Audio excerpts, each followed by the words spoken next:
Recording message गया होगा सभी के पास। Yes, okay. फिर से एक बार सबको गुड इवनिंग, अगर मैंने बाय चांस किसी को मिस कर गया। अच्छा देखिए, आज टॉपिक जो डिस्कस करेंगे that is sale of goods act 1930। ठीक है, सेल ऑफ गुड्स एक्ट 1930 में डिस्कशन होगा। ये बेसिकली अगर मैं बात करूं कि सेल ऑफ गुड्स एक्ट है क्या, इन सिंपल बोला जाए तो कि देश में जो बिजनेस होता है हमारे कंट्री में, हमारे स्टेट में, हमारे डिस्ट्रिक्ट में, बिजनेस तो एवरीवेयर, मतलब हर जगह में बिजनेस चल रहा है और किसी ना किसी गुड्स के बेसिस में ही बात ज़्यादा होता है। मतलब गुड्स तो ज़रूरी है ना, गुड्स मतलब कॉमोडिटी बोल सकते हैं हम लोग उसको। बंगाली में बोले तो क्या बोले, जिनिस या द्रव्य इस तरह से भी बोलते हैं, या फिर जो प्रोडक्ट है। तो ये कोई भी प्रोडक्ट हम लोग आराम से एक जगह से दूसरा जगह, किसी को बाई करना है, किसी को, तो अगर कोई बाई कर रहा है तो उल्टा साइड में कोई सेल कर रहा है। तो पॉइंट इज दैट कि ये जो खरीदारी, मतलब ये जो बाइंग और सेलिंग का जो प्रोसेस चल रहा है, खरीदना और बेचने का जो प्रोसेस चलता है, इसको लॉ एक एक सुंदर सा नाम दिया है, एक एक्ट के अंदर इसको रखा है। इसका नाम देके रखा है सेल ऑफ गुड्स एक्ट। पहले ये एक्ट हम लोग एकदम starting, sale of goods act में स्टार्टिंग एरिया में हम लोगों ने इसके ऊपर एक बात किया था, दैट इज कि ये पहले कॉन्ट्रैक्ट एक्ट में होता था। मतलब पहले ना नॉर्मल बिजनेस को कॉन्ट्रैक्ट एक्ट में इंक्लूड किया गया था। मतलब 1872 कॉन्ट्रैक्ट एक्ट जो है, जो एक्चुअली ये सब एक्ट ब्रिटिश पीरियड के टाइम पे ही बना हुआ था। India after independence this kind of act को थोड़ा मॉडिफाई किया है, ऑब्वियसली अमेंडमेंट आया है, मॉडिफाई किया है, बट एक्ट का जो मेन एरिया है उसको चेंज नहीं किया। बिकॉज बिजनेस करने के लिए जितना ज़रूरी था मोर और लेस सेम ही है। अभी भी इंग्लैंड का लॉ, हमारे देश में जो बिजनेस का लॉ है, बहुत ज़्यादा फर्क नहीं है। बट हाँ, बहुत सारे जगह में चेंजेस हुआ है और समय टाइम टू टाइम अमेंडमेंट होता रहता है। तो कॉन्ट्रैक्ट एक्ट 1872 के अंदर बिजनेस में जो प्रोडक्ट का डीलिंग्स होता है, गुड्स का डीलिंग्स होता है, इसके बारे में पहले से ही सेल ऑफ गुड्स एक्ट को कॉन्ट्रैक्ट एक्ट में डील किया जाता था। बट जैसे जैसे बिजनेस एरिया कॉम्प्लेक्स बनता गया, आई होप आप लोगों को समझ आ रहा है, जैसे जैसे बिजनेस एरिया कॉम्प्लेक्स बनता गया, उसके साथ साथ इसको एक अलग से ना, इसके लिए एक अलग एक्ट बनाने का जरूरत पड़ गया। और तब से 1930 से इसको मैनेज किया जा रहा है। ऐसे बहुत सारा हिस्ट्री है, बट ज़्यादा हिस्ट्री में नहीं जाऊंगा, तब फिर हिस्ट्री में ही बातें हो जाएगा। मैं थोड़ा सा बस बेसिक इंट्रोडक्टरी कुछ पॉइंट्स था कि 1930 से सेल ऑफ गुड्स एक्ट को बनाया गया ताकि business all over the world हो या इंडिया के भी अंदर हो, कि प्रोडक्ट सेल करने को लेके क्या क्या रूल्स रेगुलेशंस है, मतलब इसमें लॉ क्या बोलते हैं, मतलब कब ओनरशिप कब मिलता है, ओनरशिप कब नहीं मिलता है। जैसे कि बहुत सारे हैं, एक एग्जांपल्स, एग्रीमेंट होता है, एग्रीमेंट टू सेल होता है। जैसे एक सिंपल बात करते हैं कि हम लोग इंस्टॉलमेंट में गाड़ी ये खरीदते हैं कि नहीं खरीदते हैं? कोई भी मुझे बता सकते हैं, इंस्टॉलमेंट में गाड़ी खरीदते हैं? आयुष बता। Yes sir. इंस्टॉलमेंट खरीदते हैं ना? क्या इंस्टॉलमेंट में गाड़ी खरीदने से वो गाड़ी का ओनरशिप हमारा हो जाता है? गाड़ी मैंने खरीदा, मैं दोस्तों को दिखा भी रहा हूँ, मेरे घर के सामने गाड़ी जब मैं रखता हूँ तो इसमें एक स्टेटस भी मेंटेन हो रहा है, लेकिन क्या सच में गाड़ी तुम्हारा हो गया अगर तुम इंस्टॉलमेंट में लिए हो तो? No sir. कब तुम्हारा गाड़ी कब बनेगा? जब तक उसका लास्ट पेमेंट नहीं हो जाए सर। जब तक उसका लास्ट पेमेंट नहीं हो जाए। तो ये सब बात कहाँ लिखा हुआ है? सेल ऑफ गुड्स एक्ट में। दिस इज जस्ट एक सैम्पल एग्जाम्पल था, और भी बहुत सारे अंदर का मैटर है। तो basically these are the area जो सेल ऑफ गुड्स एक्ट हम लोग को सिखाते हैं कि इंस्टॉलमेंट का लास्ट इंस्टॉलमेंट जब तक नहीं पे हो जाता, वो गाड़ी का ओनरशिप या टाइटल हमारे पास ट्रांसफर नहीं होगा। तो ये सब जो बेसिक बेसिक मैटर्स है, और भी बहुत सारे हैं। ये इसको हायर परचेज भी बोलते हैं, अभी जिस बारे में मैंने आयुष के साथ एग्जांपल ले रहा था, इसको हायर परचेज भी बोलते हैं या इंस्टॉलमेंट परचेज भी बोलते हैं। तो there are varieties of things जो सेल ऑफ गुड्स एक्ट में चर्चा का विषय है और जो चले आ रहे हैं। तो आज मैं आप लोगों के साथ बेसिकली बात करूंगा transfer of ownership and delivery of goods के बारे में। Transfer of ownership and delivery of goods के बारे में, जिसके मैंने एक इसी टॉपिक में एक क्लास हुआ था, आज उसका सेकेंड क्लास होगा। तो मैं थोड़ा सा कनेक्ट करूंगा और उसके बाद में कंटिन्यूएशन करूंगा जो आज ज़रूरी है। ठीक है, तो चलिए मैं आप लोगों को स्क्रीन शेयर करता हूं और आप देखिए जो पॉइंट में डिस्कशंस हुआ था, मैं थोड़ा सा गो थ्रू करूंगा लास्ट क्लास को। जिन लोगों का लास्ट क्लास नहीं हुआ है मैं उनको बैकअप क्लासेस प्रोवाइड कर दूंगा, तो फिर दिक्कत नहीं होगा, ऐसा नहीं लगेगा कि मेरा तो छूट गया। छूटने का कोई बात नहीं है, सब कुछ अवेलेबल है, और बाद में उसका कोई भी डाउट रहेगा तो भी क्लियरेंस हो जाएगा। अच्छा, तो फिर पॉइंट क्या है?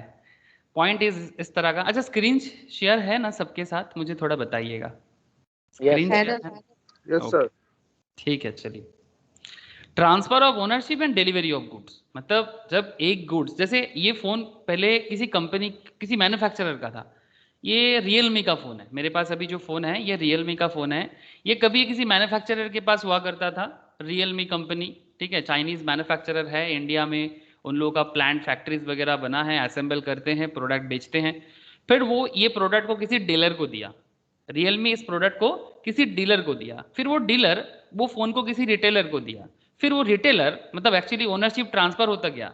और फिर उस रिटेलर से, जैसे मैंने ऑनलाइन से लिया था, फ्लिपकार्ट से लिया था मोस्ट प्रोबेबली, तो फिर फ्लिपकार्ट रिटेलर से मैंने ये प्रोडक्ट अपने पास लिया। अब ये जो प्रोसेस चलता गया, इसमें अलग अलग एरिया में अलग अलग बात बनता गया, कभी इसका ओनरशिप, कभी उसका ओनरशिप। तो ये delivery of goods and transfer of ownership, इसमें कब कब ओनरशिप ट्रांसफर होता है और कब कब डिलीवरी ऑफ गुड्स मैटर करता है, दैट इज वेरी इंपॉर्टेंट। जैसे कि आप यहाँ पर एक पॉइंट देख सकते हैं, जो actually these points actually last class का डिस्कशन था, सेल ऑफ गुड्स एक्ट का।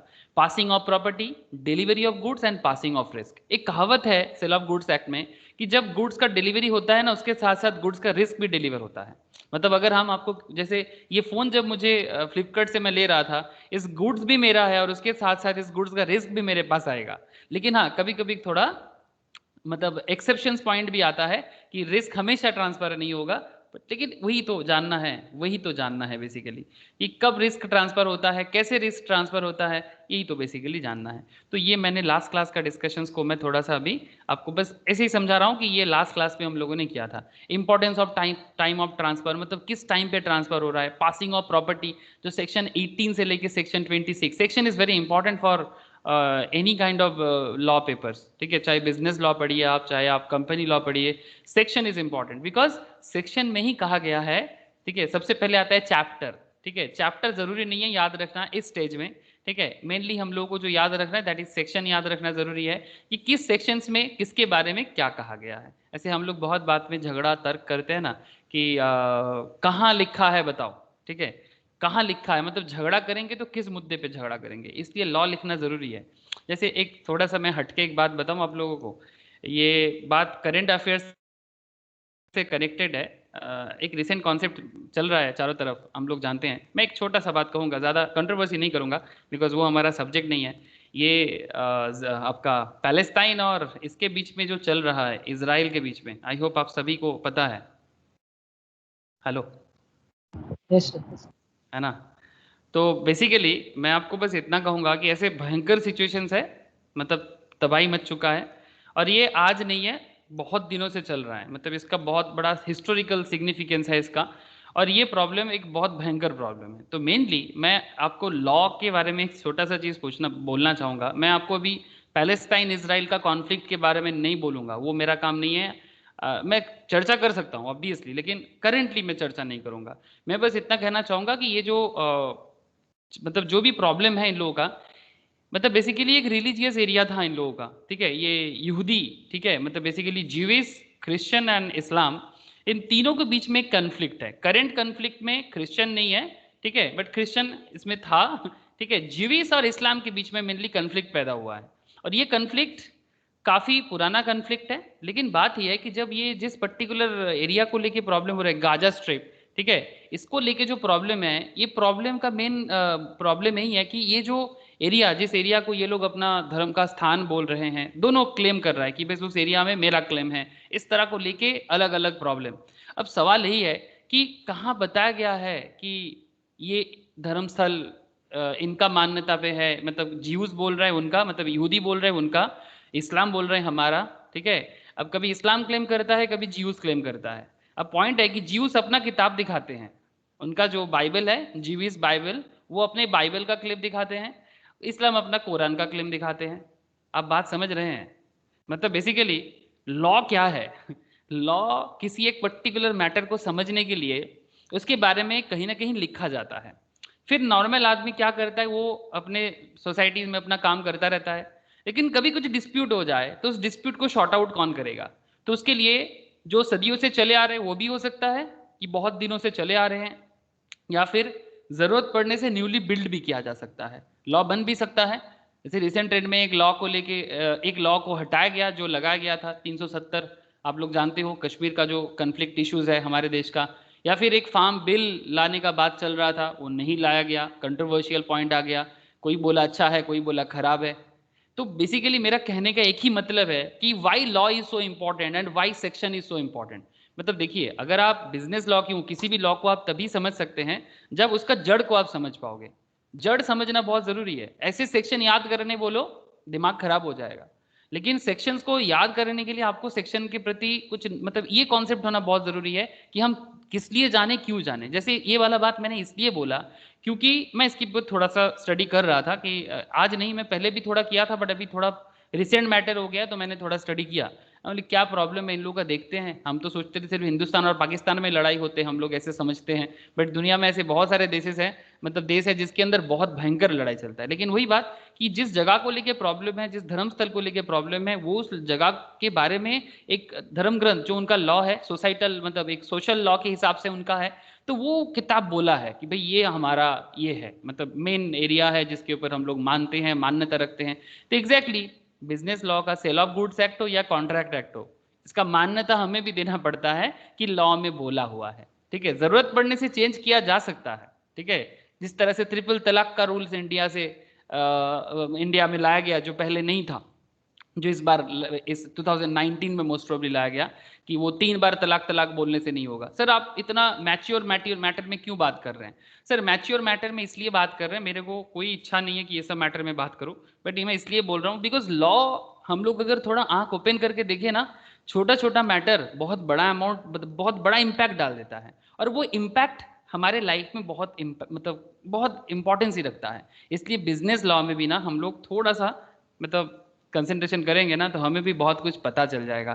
फ्यूचर में बिजनेस का केसेस लड़ने में सुविधा हो जाएगा। हम लोग को इतना अभी जरूरी नहीं है कि सीरिया में चले जाए या फिर अजरबैजान, मतलब ये आपका क्या बोलते हैं सर, पैलेस्टाइन में चले जाए, जरूरी नहीं है। मैं बस कहना चाहता हूँ कि law everything, law is everything. मतलब बहुत लोग सोचते हैं कि लॉ में क्या है, लॉ में बहुत कुछ है। लॉ को लेके ही तो सबसे बड़ा प्रॉब्लम और उसी में सबसे बड़ा सोल्यूशन।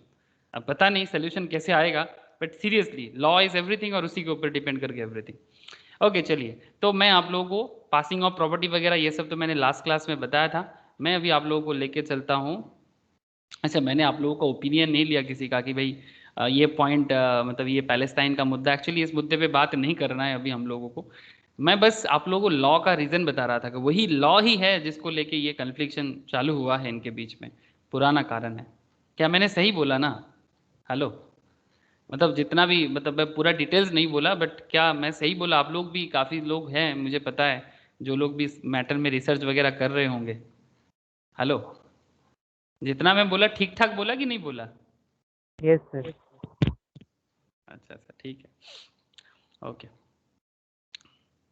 तो सेल ऑफ गुड्स एक्ट में मैं आप लोगों को अभी जो बताने वाला हूँ दैट इज हमारा, अच्छा ये रिस्क प्राइमा फेसी, एक सेकेंड में आपको लेके चलता हूँ उस एरिया में जहाँ पर हम लोग बात करेंगे आज। कहाँ चला गया sir? Performance of the contract of sale. हाँ सर, मिल गया। Performance of the contract of sale, मतलब कॉन्ट्रैक्ट ऑफ सेल में परफॉर्मेंस कैसे किया जाता है।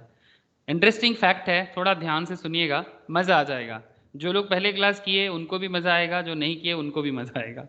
अब क्या सर ज़बरदस्ती आप मज़ा लाते हो? अरे क्या करें ना सर, 2 घंटा पढ़ेंगे तो 2 घंटा मज़ा लेके ही पढ़ना चाहिए।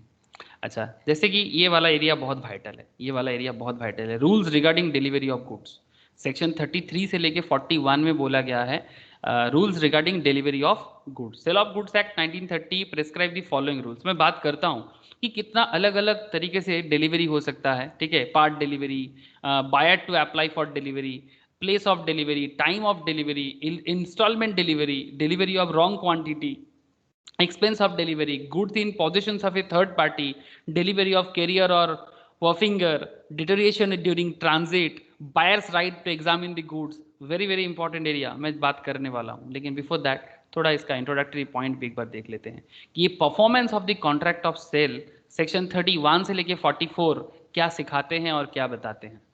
चलिए, थोड़ा सा मिड टॉपिक लगेगा किसी किसी के लिए, बट देखिए धीरे धीरे एक ठीक ठाक लगेगा। The performance of a contract of sale, जब किसी भी गुड्स का सेल होता है, ठीक है, performance of a contract of a sale implies delivery of goods. अगर सेल होगा तो गुड्स का डिलीवरी भी होगा। हेलो, कोई भी मुझे बताए कि अगर सेल होगा तो गुड्स का डिलीवरी होगा कि नहीं होगा? हाँ स्नेहाशीष, यस ना? By the seller and acceptance of the delivery of goods and payment of price for them. अब सेलर क्या करेगा? सेलर गुड्स को डिलीवर करेगा, बायर गुड्स को लेगा, डिलीवरी ऑफ गुड्स होगा and payment of price for them by the buyer in accordance in the of the terms of contract, because business is very important area. और आपको एक छोटा सा मैं इन्फॉर्मेशन शेयर करता हूँ कि सेल कितना इंपॉर्टेंट है। ऐसे जीएसटी जो लोग पढ़ते हैं उनको तो मैं ये बड़ा डिटेल्स में ही शेयर करूंगा, बट बिफोर दैट मैं एक बार शेयर करना चाहता हूँ कि सेल के ऊपर डिपेंड करके देश का भविष्य डिपेंड करता है। सर क्या बोलते हो, सेल इतना इंपॉर्टेंट है? बिना सेल का कुछ नहीं होगा। अरे कुछ नहीं हो सकता, देश का पत्ता तक नहीं हिल सकता अगर सेल रुक जाए तो। सर इतना बड़ा बात कैसे कर सकते हो? सर आप लोग थोड़ा सा सोचोगे तो समझ में आ ही जाएगा, ठीक है? थोड़ा सोचने से समझ आ जाएगा, सेल इतना वाइटल है, ठीक है? एक सेकेंड रुको, मैं बताता हूँ। एक छोटा सा इन्फॉर्मेशन पे आप लोगों के साथ शेयर करूंगा, आप लोग समझ जाओगे कि सेल कितना इंपॉर्टेंट है। जस्ट ए मिनट, सेल कितना वाइटल है, मतलब मैं आपको सेल नहीं दिखाऊंगा, सेल का आफ्टर इफेक्ट दिखाऊंगा कि बिना सेल का देश का क्या भविष्य है, ठीक है? इसलिए सेल ऑफ गुड्स एक्ट का भविष्य भी आपको समझ में आ जाएगा। अच्छा एक सेकेंड रुकिए, स्क्रीन शेयर अभी हो जाएगा। हाँ अभी हुआ ना स्क्रीन शेयर, देखिए ना? हाँ सर, हाँ सर। ओके, सबको दिख रहा है? एक पर्टिकुलर मैप दिख रहा होगा सबको। इस मैप में क्या बोला है मैं वो आपको बताता हूँ। इस मैप में बोला गया है स्टेट वाइज प्लीज थोड़ा देखिए, state wise GST collection for 2019-20। ऐसे तो ये मेरा जीएसटी क्लास का डेटा है, बट फिर भी आप लोग मुझे एक चीज बताइए, जीएसटी कब कलेक्ट होता है? सेल पे कलेक्ट होता है। GST is a sale tax. अगर मैं हाँ सेल टैक्स है ना जीएसटी, गुड्स का बाइंग सेलिंग होता है तभी जाके उसमें जीएसटी आता है। तो अभी देखिए, मैं आप लोगों को जीएसटी नहीं सिखाऊंगा, जिन लोगों का जीएसटी है, जो लोग इंटरमीडिएट लेवल में जीएसटी पढ़ते हैं उनको जीएसटी बताऊंगा मैं। बट मेरा कहने का मतलब है कि जो स्टेट वाइज जीएसटी कलेक्शन है ये सेल्स के ऊपर डिपेंड करके हुआ है। अगर सेल ना होता ना तो ये जीएसटी कलेक्शन नहीं होता। यहाँ पर आपको क्या दिख रहा है बोलिए तो? यहाँ पर आपको 2019-20 का डेटा दिख रहा है, इसमें ये गवर्नमेंट का ही जीएसटी काउंसिल के साइट में जाके ही मैंने ये डेटा निकाला, ठीक है? लद्दाख डेटा सेपरेटली अवेलेबल है, ठीक है? जरूरी नहीं है अभी इतना, बट एक बेसिक आइडिया। सबसे ज्यादा जीएसटी मतलब GST state wise GST collection होता है किसके कारण? मतलब जिसका सेल ज्यादा उसका जीएसटी कलेक्शन ज्यादा, सिंपल बात है। जैसे अगर आप देखें कि महाराष्ट्र, गुजरात, कर्नाटका, ठीक है, जो बहुत ज्यादा डीपली है, ठीक है? वेस्ट बंगाल मीडियम कैटेगरी में आता है, 43,386 माई होम स्टेट। ये भी थोड़ा डीप में आ जाए मैं बड़ा खुश हो जाऊंगा। बट सर इसका मतलब है कि कौन सा स्टेट में कितना गुड्स का मूवमेंट होता है? गुड्स का मूवमेंट होता है, मूवमेंट मतलब सेल होता है। अब जो स्टेट जितना ज्यादा कंट्रीब्यूट कर पाएगा अपने बिजनेस लेवल में, देश के बिजनेस लेवल में, उसका डेवलपमेंट भी होगा, उसका इकोनॉमी को भी डेवलपमेंट मिलेगा। लेकिन हमारा point of study today's that is sale of goods. इसमें हम लोग मेनली बात करेंगे सेल ऑफ गुड्स पे। वो तो एक्ट है, लेकिन मैं इतना बोलना चाहता हूँ कि ये सेल इतना वाइटल क्यों है? बिकॉज सेल होगा तब ना जाके सरकार के पास पैसा आएगा, चाहे वो वेस्ट बंगाल गवर्नमेंट हो चाहे वो गुजरात गवर्नमेंट हो। गुजरात और वेस्ट बंगाल में बहुत फर्क है, इसका आप देख सकते हैं। 78,000 साइज मोर और लेस सेम है, थोड़ा सा गुजरात में भी थोड़ा बड़ा होगा। 78,923 करोड़ का इसका जीएसटी कलेक्शन है, और वेस्ट बंगाल का 43,000, आधा के आसपास है। महाराष्ट्र बड़ा है बट बड़ा जैसा अपना काम भी किया। उत्तर प्रदेश बहुत बड़ा है बट हालत अच्छा नहीं है सर। इतना बड़ा स्टेट का जीएसटी कलेक्शन सिर्फ 65,000, बहुत खराब बात है। बिहार का हालत भी अच्छा नहीं है, इतना बड़ा स्टेट है। झारखंड थोड़ा सा इसका अलग कारण है, बिकॉज नेचुरल रिसोर्सेज है बहुत, तो इसका अलग रीजन है। छत्तीसगढ़ का भी अलग प्रॉब्लम, माविस्ट एरिया है। अच्छा कश्मीर का इशू सबको पता है क्या प्रॉब्लम है, बट एक चीज समझ में आ रहा है कि कहाँ कहाँ किस तरह का बिजनेस सिचुएशन है। Southern India and western parts of India ये सेल में एकदम फाड़ू फाड़ू सेल करता है, मतलब बिजनेस इनके वहां पर बहुत अच्छा चलता है। अब सर चलिए मैं आप लोगों को अभी एकदम detail sale of goods act के बारे में ही बात करूंगा, कोई इधर उधर का। ये तो सर थोड़ा सा मैं वो क्या है ना स्टोरी सजा रहा था कि आपको मैं थोड़ा सेल के बारे में बताऊँ। ये डेटा मेरे पास काफी दिनों से था, मैं लग रहा था कि एक दिन सेल ऑफ गुड्स में मैं शेयर करूंगा, रोज भूल जाता हूँ। जीएसटी में बताने के वजह से मैं भूल जाता हूँ कि सेल इसमें भी एक बार बता देना चाहिए। Okay. The performance of a contract of sale implies delivery of goods by the seller and acceptance of the delivery of goods and payment of price for them by the buyer in accordance of the terms of contract. अब definition of delivery क्या है? अब cell तो समझ गए आप लोग, अब डिलीवरी समझ लीजिए। सेक्शन 2 सबसेक्शन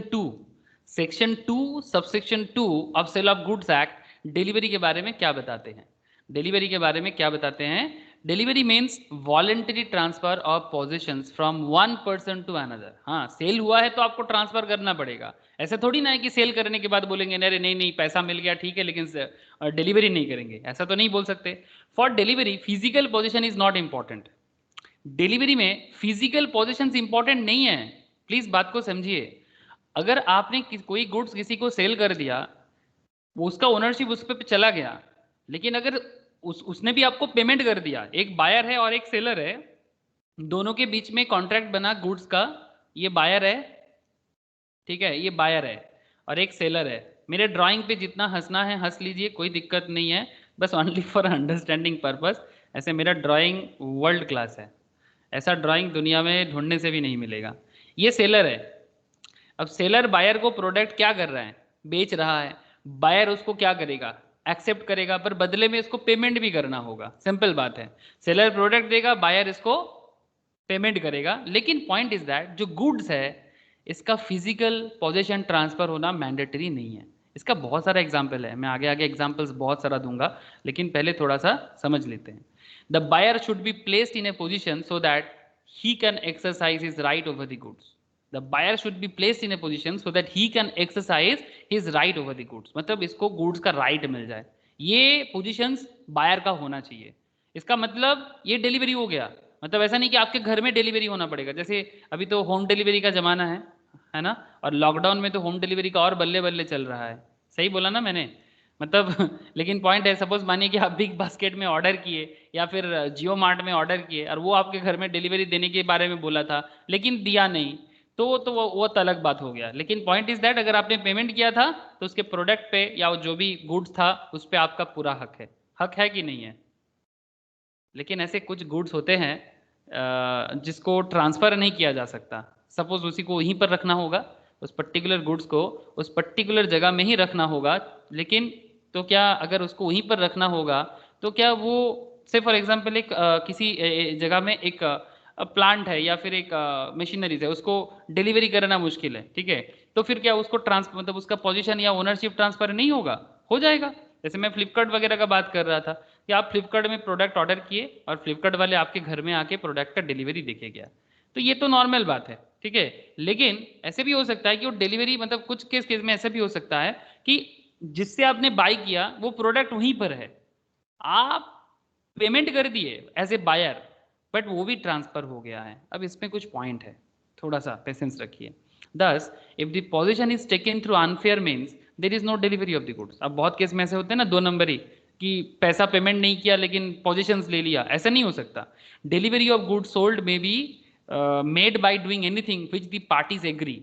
पार्टीज मतलब वही बायर और सेलर के बीच में बात हो रहा था। shall be treated as delivery of putting the goods in the possession of the buyer or of any person authorized to hold them on his behalf। अब बायर खुद भी पोजीशन ले सकता है या फिर बायर के बिहाफ में उसका एजेंट भी ले सकता है ना, बायर के बिहाफ में उसका एजेंट भी ले सकता है। मतलब बहुत केस में ऐसा होता है कि बायर बड़ा आदमी है, वो डायरेक्ट नहीं कर सकता तो एजेंट के थ्रू से करेगा, तो दोनों में से कोई भी ले तो भी उसको डिलीवरी मानेंगे। ऐसा नहीं है कि फिर एजेंट के दिया बायर खुद नहीं आया तो डिलीवरी नहीं मानेंगे, ऐसे मतलब जबरदस्ती बोलने से नहीं होगा, बिकॉज लॉ में बोला हुआ है कि एजेंट से भी काम बन सकता है, और हम लोग भी डेली लाइफ में ऐसे देखे हैं कि एजेंट के थ्रू से भी काम बन सकता है। But now point is that कि डिलीवरी ऑफ गुड्स मेनली 3 तरह का होता है। अब धीरे धीरे हम लोग डीप डाइव कर रहे हैं, मतलब और अंदर जा रहे हैं और बहुत इंपॉर्टेंट एरिया में डिस्कस करेंगे। जैसे आप यहाँ पर 3 पॉइंट देख पा रहे हैं, actual delivery, symbolic delivery, constructive delivery. Actual delivery, symbolic delivery, constructive delivery. कोई भी मुझे थोड़ा बता सकते हैं कि एक्चुअल डिलीवरी मीन्स? एनीवन, जिसको मर्जी, आयन बोल सकते हो, विशाल बोल सकते हो, एक्चुअल ट्रांसफर फिजिकली ट्रांसफर करा गुड्स फ्रॉम द मतलब सेलर। मतलब फ्लिपकार्ट का डिलीवरी। हाँ हाँ हाँ, सपोज हमने फ्लिपकार्ट में ऑर्डर किया था, से फॉर एग्जांपल मैंने ये वॉशिंग मशीन ऑर्डर किया फ्लिपकार्ट में, फ्लिपकार्ट मेरे घर में वॉशिंग मशीन जितना दिन में अंदर बोला उसके अंदर वो जाके डिलीवरी कर दिया। ऐसे कितना दिन में बोल रहा है ये? कुछ बोला यहाँ पर? किसी को दिख रहा है कितना दिन में डिलीवरी करेगा? मेरे एड्रेस पे डिलीवरी करेगा बोल रहा है बाई 31 मई, मंडे को 31 मई तक ये हमारे घर में डिलीवरी कर देगा मेरे एड्रेस पे 700101, जहाँ पर मैं रहता हूँ करेंटली कोलकाता में। तो अब पॉइंट इज दैट कि दिस इज एक्चुअल डिलीवरी होगा जब जिस दिन ये हमारे घर में इसको डिलीवरी करके जाएगा। बट यहाँ पर एक दूसरा पॉइंट था, यहाँ पर एक दूसरा पॉइंट था।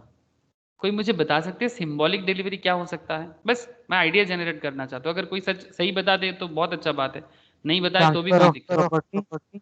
ट्रांसफर ऑफ प्रॉपर्टी, जैसे कि ऐसे देखिए सेल ऑफ गुड्स है, ट्रांसफर ऑफ प्रॉपर्टी का अलग एक्ट होता है, वो प्रॉपर्टी एक्ट अलग होता है। मतलब जैसे बिल्डिंग बेचना हमारा इस सेल ऑफ गुड्स एक्ट का अंदर में नहीं आता, ठीक है। लेकिन तो प्रॉपर्टी ट्रांसफर कर रहे हैं, ठीक है, मैं मान रहा हूँ कि कोई प्रॉपर्टी है, लेकिन सिंबॉलिक डिलीवरी कैसे हुआ तो समझा दे थोड़ा मुझे।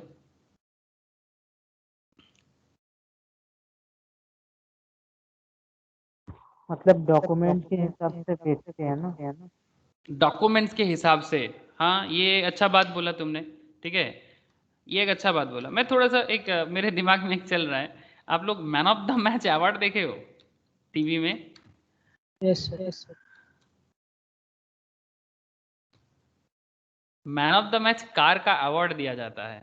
हाँ ये एक सेकेंड रुको, गाड़ी का की वगैरह दिया जाता है, देखा कि नहीं देखा? मैं बस ऐसे जो ये बता रहा था, सही बता रहा था विशाल, कि पेपर्स या डॉक्यूमेंट्स के थ्रू से सिंबॉलिक डिलीवरी हो जाता है, वेरी गुड। बट मैं बस एक बताना चाहूँगा, से फॉर एग्जांपल जैसे ये विराट कोहली के ये गाड़ी यहाँ पर रखा हुआ है, ठीक है। सपोज मानिए कि यहाँ पर गाड़ी रखा नहीं है, ठीक है, सिर्फ उसको गाड़ी भी नहीं दिया गया, वो गाड़ी पे बैठा भी नहीं है, ठीक है, जस्ट उसके हाथ में गाड़ी का चाबी दिया गया, ठीक है। या फिर एक किसी भी तरह का एक की, मतलब जो देखने में की जैसे, जैसे यहाँ पर गाड़ी का क्या दिया है, गाड़ी का एक प्लेकार्ड या फेस्टून जो है उसको यहाँ पर इनको दिया गया है। अब एक की भी दे सकता है यहाँ पर, ठीक है। तो मेरा कहने का मतलब है कि उसको की देने का मतलब क्या है, ये सिंबॉलिक डिलीवरी हो गया ना। मतलब जिस केस में सिंबॉलिक तब होता है कि जब वो जो एसेट है वो साइज में बहुत बड़ा हो, तो आप इस तरह से लाके उसको प्रेजेंट नहीं कर सकते, तो उसका सिंबॉलिक डिलीवरी होगा। जैसे कि विशाल का पॉइंट भी सही था, और मेरे दिमाग में ये चल रहा था कि बोलते बोलते कि मैं बचपन से जब भी टीवी में देखता था कि man of the match award दिया जा रहा है, कोई गाड़ी दिया जा रहा है, जैसे सचिन को फरारी मिला था। मैं आप लोगों को कहानी बोला फरारी का, कि सचिन को जब फरारी मिला था, इंडिया का मोस्ट प्रोबेबली इंडिया का पहला फरारी सचिन का ही है, वो उसके ऊपर एक मूवी भी बना है फरारी की सवारी, देखा किसी ने? हेलो, किसी ने देखा फरारी की सवारी? यस वो यस। तो मोस्ट प्रोबेबली, मैं I am not sure, but मुझे जितना पता है कि इंडिया का पहला फरारी सचिन को मिला था। और वो फरारी कार मतलब सचिन को इंडिया में फरारी कंपनी मतलब गिफ्ट तो कर दिया था, ठीक है, बहुत बढ़िया था। बट एक प्रॉब्लम हो गया था कि उसका जो ड्यूटी था, मतलब उसका जो टैक्स था, इंपोर्ट ड्यूटी था इंडिया में लाने का, वो गाड़ी के दाम के बराबर था। तो सचिन बोला कि इतना दामी गाड़ी मैं तो करेंटली मैं खरीद नहीं सकता, और अगर खरीद भी लूँ, लेकिन इसका टैक्स ही तो इसका गाड़ी का दाम का सामान है। तो वो बस उसके एजेंट को बोला, जो सचिन का जो एजेंट है, उनको बस इतना ही बोला कि भाई एक काम करो, आप चिट्ठी भेजो कंपनी को चिट्ठी भेजो कि भाई मेरे को ये लेना नहीं है, मैं गिफ्ट को वापस करना पड़ेगा मुझे, ठीक है, मुझे गिफ्ट वापस करना पड़ेगा। तब फरारी कंपनी सचिन को ये उसका जो ड्यूटी था, वो ड्यूटी गवर्नमेंट को फरारी कंपनी ने पे किया इंडिया का, और बाद में सचिन को फरारी का ब्रांड एम्बेसडर भी बनाया, ठीक है। तो ये कहानी है, मतलब एक्चुअली रियल कहानी था, तो अलग बात, बट बेसिकली कॉन्सेप्ट था सिंबॉलिक डिलीवरी का। आई होप समझ में आया होगा। सिंबॉलिक डिलीवरी मतलब आपके हाथ में नहीं दिया जा रहा है, तो सिंबल के थ्रू से हो सकता है। हाँ कोई कुछ कहना चाहता है, कुछ कहना चाहते हैं कोई? Hello, no sir no sir. Okay okay, समझ में आया ना सबको सिंबॉलिक डिलीवरी, या फिर किसी को कोई मन में सवाल है सिंबॉलिक डिलीवरी को लेके? हेलो, सबको समझ आया ना symbolic delivery? Yes sir yes sir yes. Okay, तब मैं आगे बढ़ सकता हूँ। अच्छा, नाउ एक कॉन्स्ट्रक्टिव डिलीवरी का पॉइंट आया। कॉन्स्ट्रक्टिव डिलीवरी, अब ये किस तरह का डिलीवरी हो सकता है? सर এই ডেলিভারিতে পজিশন চেঞ্জ হয় না, ওনারশিপটা চেঞ্জ হয়। যার কাছে আগে পজিশন ছিল রেজিস্টার ওর কাছেই থাকে। जिसके पास पोजीशन था उसी के पास रहेगा। বাট ওনারশিপ চেঞ্জ হবে। সাপোজ যেমন একটা ওয়্যার হাউসে গুডস ক্যারি করছে একজন, এক ওনারের জন্য গুডস ক্যারি করছে, নাও ওনারশিপ চেঞ্জ হয়েছে, but the same person is still carrying the keys to the warehouse. ওটা কনস্ট্রাক্টিভ डेलीवरी। ओके, मतलब जिस पर्टिकुलर एरिया में गुड्स पड़ा हुआ है वो गुड्स वहीं पर रहेगा, हाँ, जस्ट ओनरशिप चेंज। बस उसका मालिक चेंज हो जाएगा, हाँ, उसका पोजीशन मालिक चेंज change हो जाएगा। মানে वेरी, मतलब इंटाइट, मतलब उसका एक्चुअल पोजीशन चेंज होगा ना। हाँ, एक्चुअल पोजीशन चेंज नहीं होगा बट ओनरशिप तो चेंज होगा ना, हाँ, ओनरशिप चेंज। ओनरशिप चेंज होगा। Very good. तो ये एक बहुत अच्छा एग्जांपल अयन ने शेयर किया हम लोगों के साथ। अब मेरे दिमाग में एक चल रहा था कि इस तरह का एग्जांपल्स बहुत सारे जगह में, जैसे वो वेयर हाउस का बात बताया, जैसे डॉकयार्ड्स वगैरह में होता है कि इतना दिन तक गोडाउन में प्रोडक्ट किसी का था, अभी वो प्रोडक्ट इसका हो गया, तो गुड्स वहीं के वहीं पर है, डिलीवरी नहीं हुआ लेकिन ओनर चेंज हो गया। जैसे आप लोग बैंक मॉर्गेज के बारे में ज़रूर सुने होंगे। बैंक मॉर्गेज मतलब अगर आपको कोई ज़मीन गिरवी रख के कोई लोन लेना हो, इस तरह का होता है ना। हाँ, सपोज आपको कोई लोन वगैरह लेना है तो आप अपना कैसे, हाँ हेलो, गोल्ड लोन। हाँ गोल्ड लोन नहीं, मैं बेसिकली ज़मीन या प्रॉपर्टी गिरवी का बात कर रहा हूँ। सिक्योरिटी हिसाब से। सिक्योरिटी के हिसाब से, मतलब सपोज आपके पास ज़मीन है तो वो ज़मीन का पेपर्स आप बैंक के पास जमा करते हो और बदले में बैंक आपको लोन देता है। शैलेश है क्लास में, शैलेश मुझे थोड़ा हेल्प कर सकता है इस मैटर पे। शैलेश, आप कुछ बोल पाओगे इस बारे में? ये मॉर्गेज के कॉन्सेप्ट में यही काम होता है ना, अगर शैलेश को मेरा आवाज़ आ रहा है तो।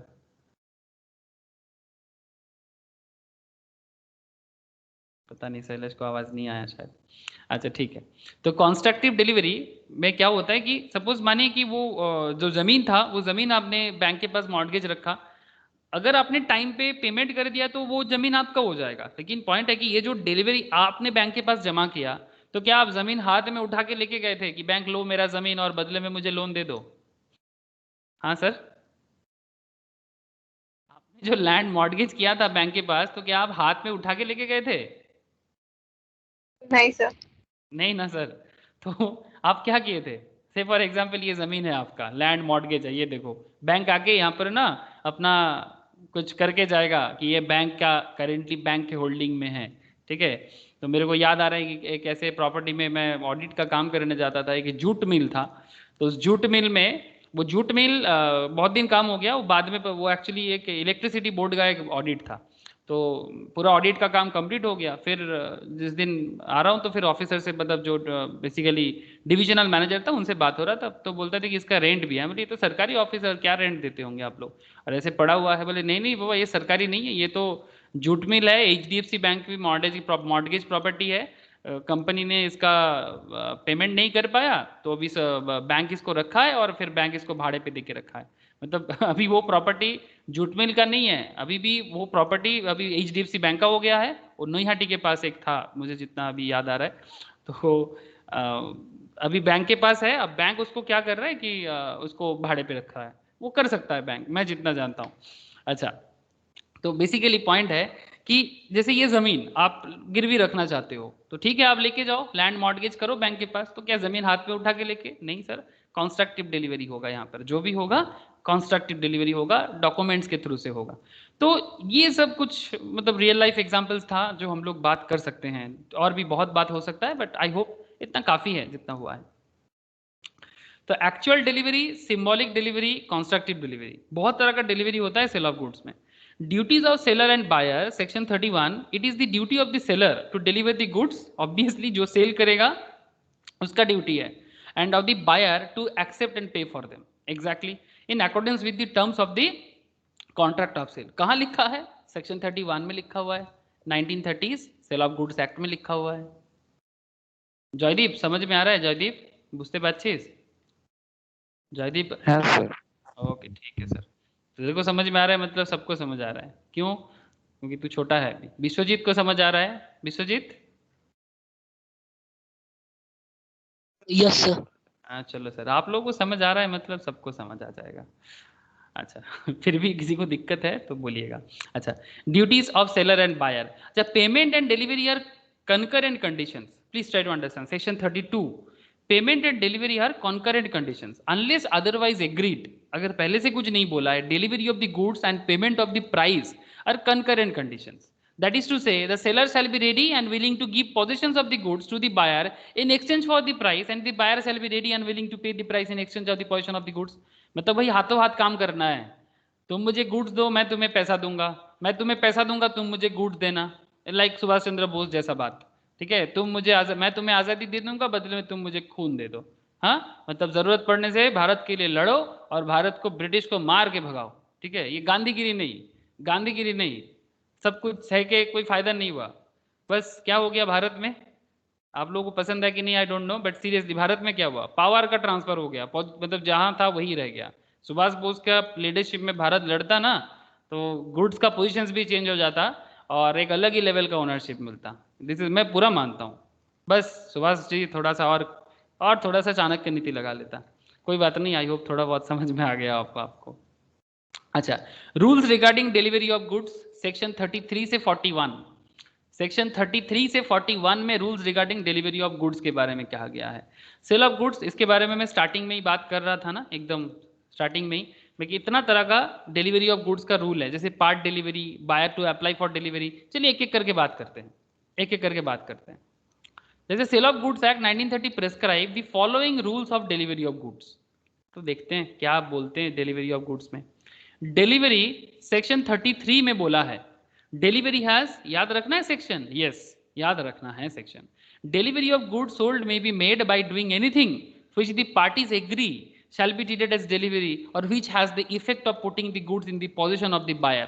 मतलब सेलर को सेल करना है और उस सेल करने के बाद बायर के पोजीशंस में गुड्स होना जरूरी है, और any person authorise to hold them on his behalf. ये पहले भी बोल चुके हैं, लेकिन डिलीवरी को सेक्शन 33 इस तरह से बोला है। And effect of part delivery, अब पार्ट डिलीवरी भी हो सकता है। अब now what is part delivery? Delivery of part of goods, पूरा गुड्स नहीं जा रहा है, कुछ पार्ट जा रहा है। In progress of the delivery of the whole has the same effect for the purpose of passing of the property in such goods as a delivery of the whole but a delivery of part of the goods with an intention of serving it from the whole does not operate as a delivery of the remainder। Section 34 बताते हैं इसको ना, थोड़ा example के through से समझते हैं, थोड़ा ज्यादा समझ आ जाएगा। सर्टेन गुड्स, एग्जाम्पल 20 देखिए, certain goods lying at were sold in a lot. Basically इसको डॉक समझिए, ठीक है। ये इंग्लिश बड़ा फनी लैंग्वेज है, अलग अलग नाम पे 5-10 बना लेता है।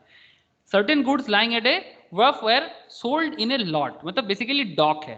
ये किस तरह का देखने में होता है मैं दिखाता हूँ। मतलब ना, जैसे मुझे, अगर आप कभी डायमंड हार्बर या फिर डॉक में गए हो ना कभी, से फॉर एग्जाम्पल हल्दिया डॉक, ठीक है, ऐसे देखने में होता है। मतलब ना, मेन जो नदी या समुद्र का किनारा है उससे थोड़ा दूर जाना पड़ता है, जहां पर बड़े बड़े जहाज जाके मतलब अपने आप को बेसिकली स्टैंड कर सकता है, ठीक है, स्टैंडिंग कर सकता है। इस तरह का होगा, इस तरह का देखने में होता है वर्ड। ये कैसे बताऊं, कौन सा बेस्ट रहेगा, कौन सा बेस्ट रहेगा? हाँ, ऐसे नॉर्मली आप ऐसे भी बोल सकते हो, हमारे गंगा नदी में दिखता है, ये हावड़ा कोलकाता फेरी घाट में भी दिखता है।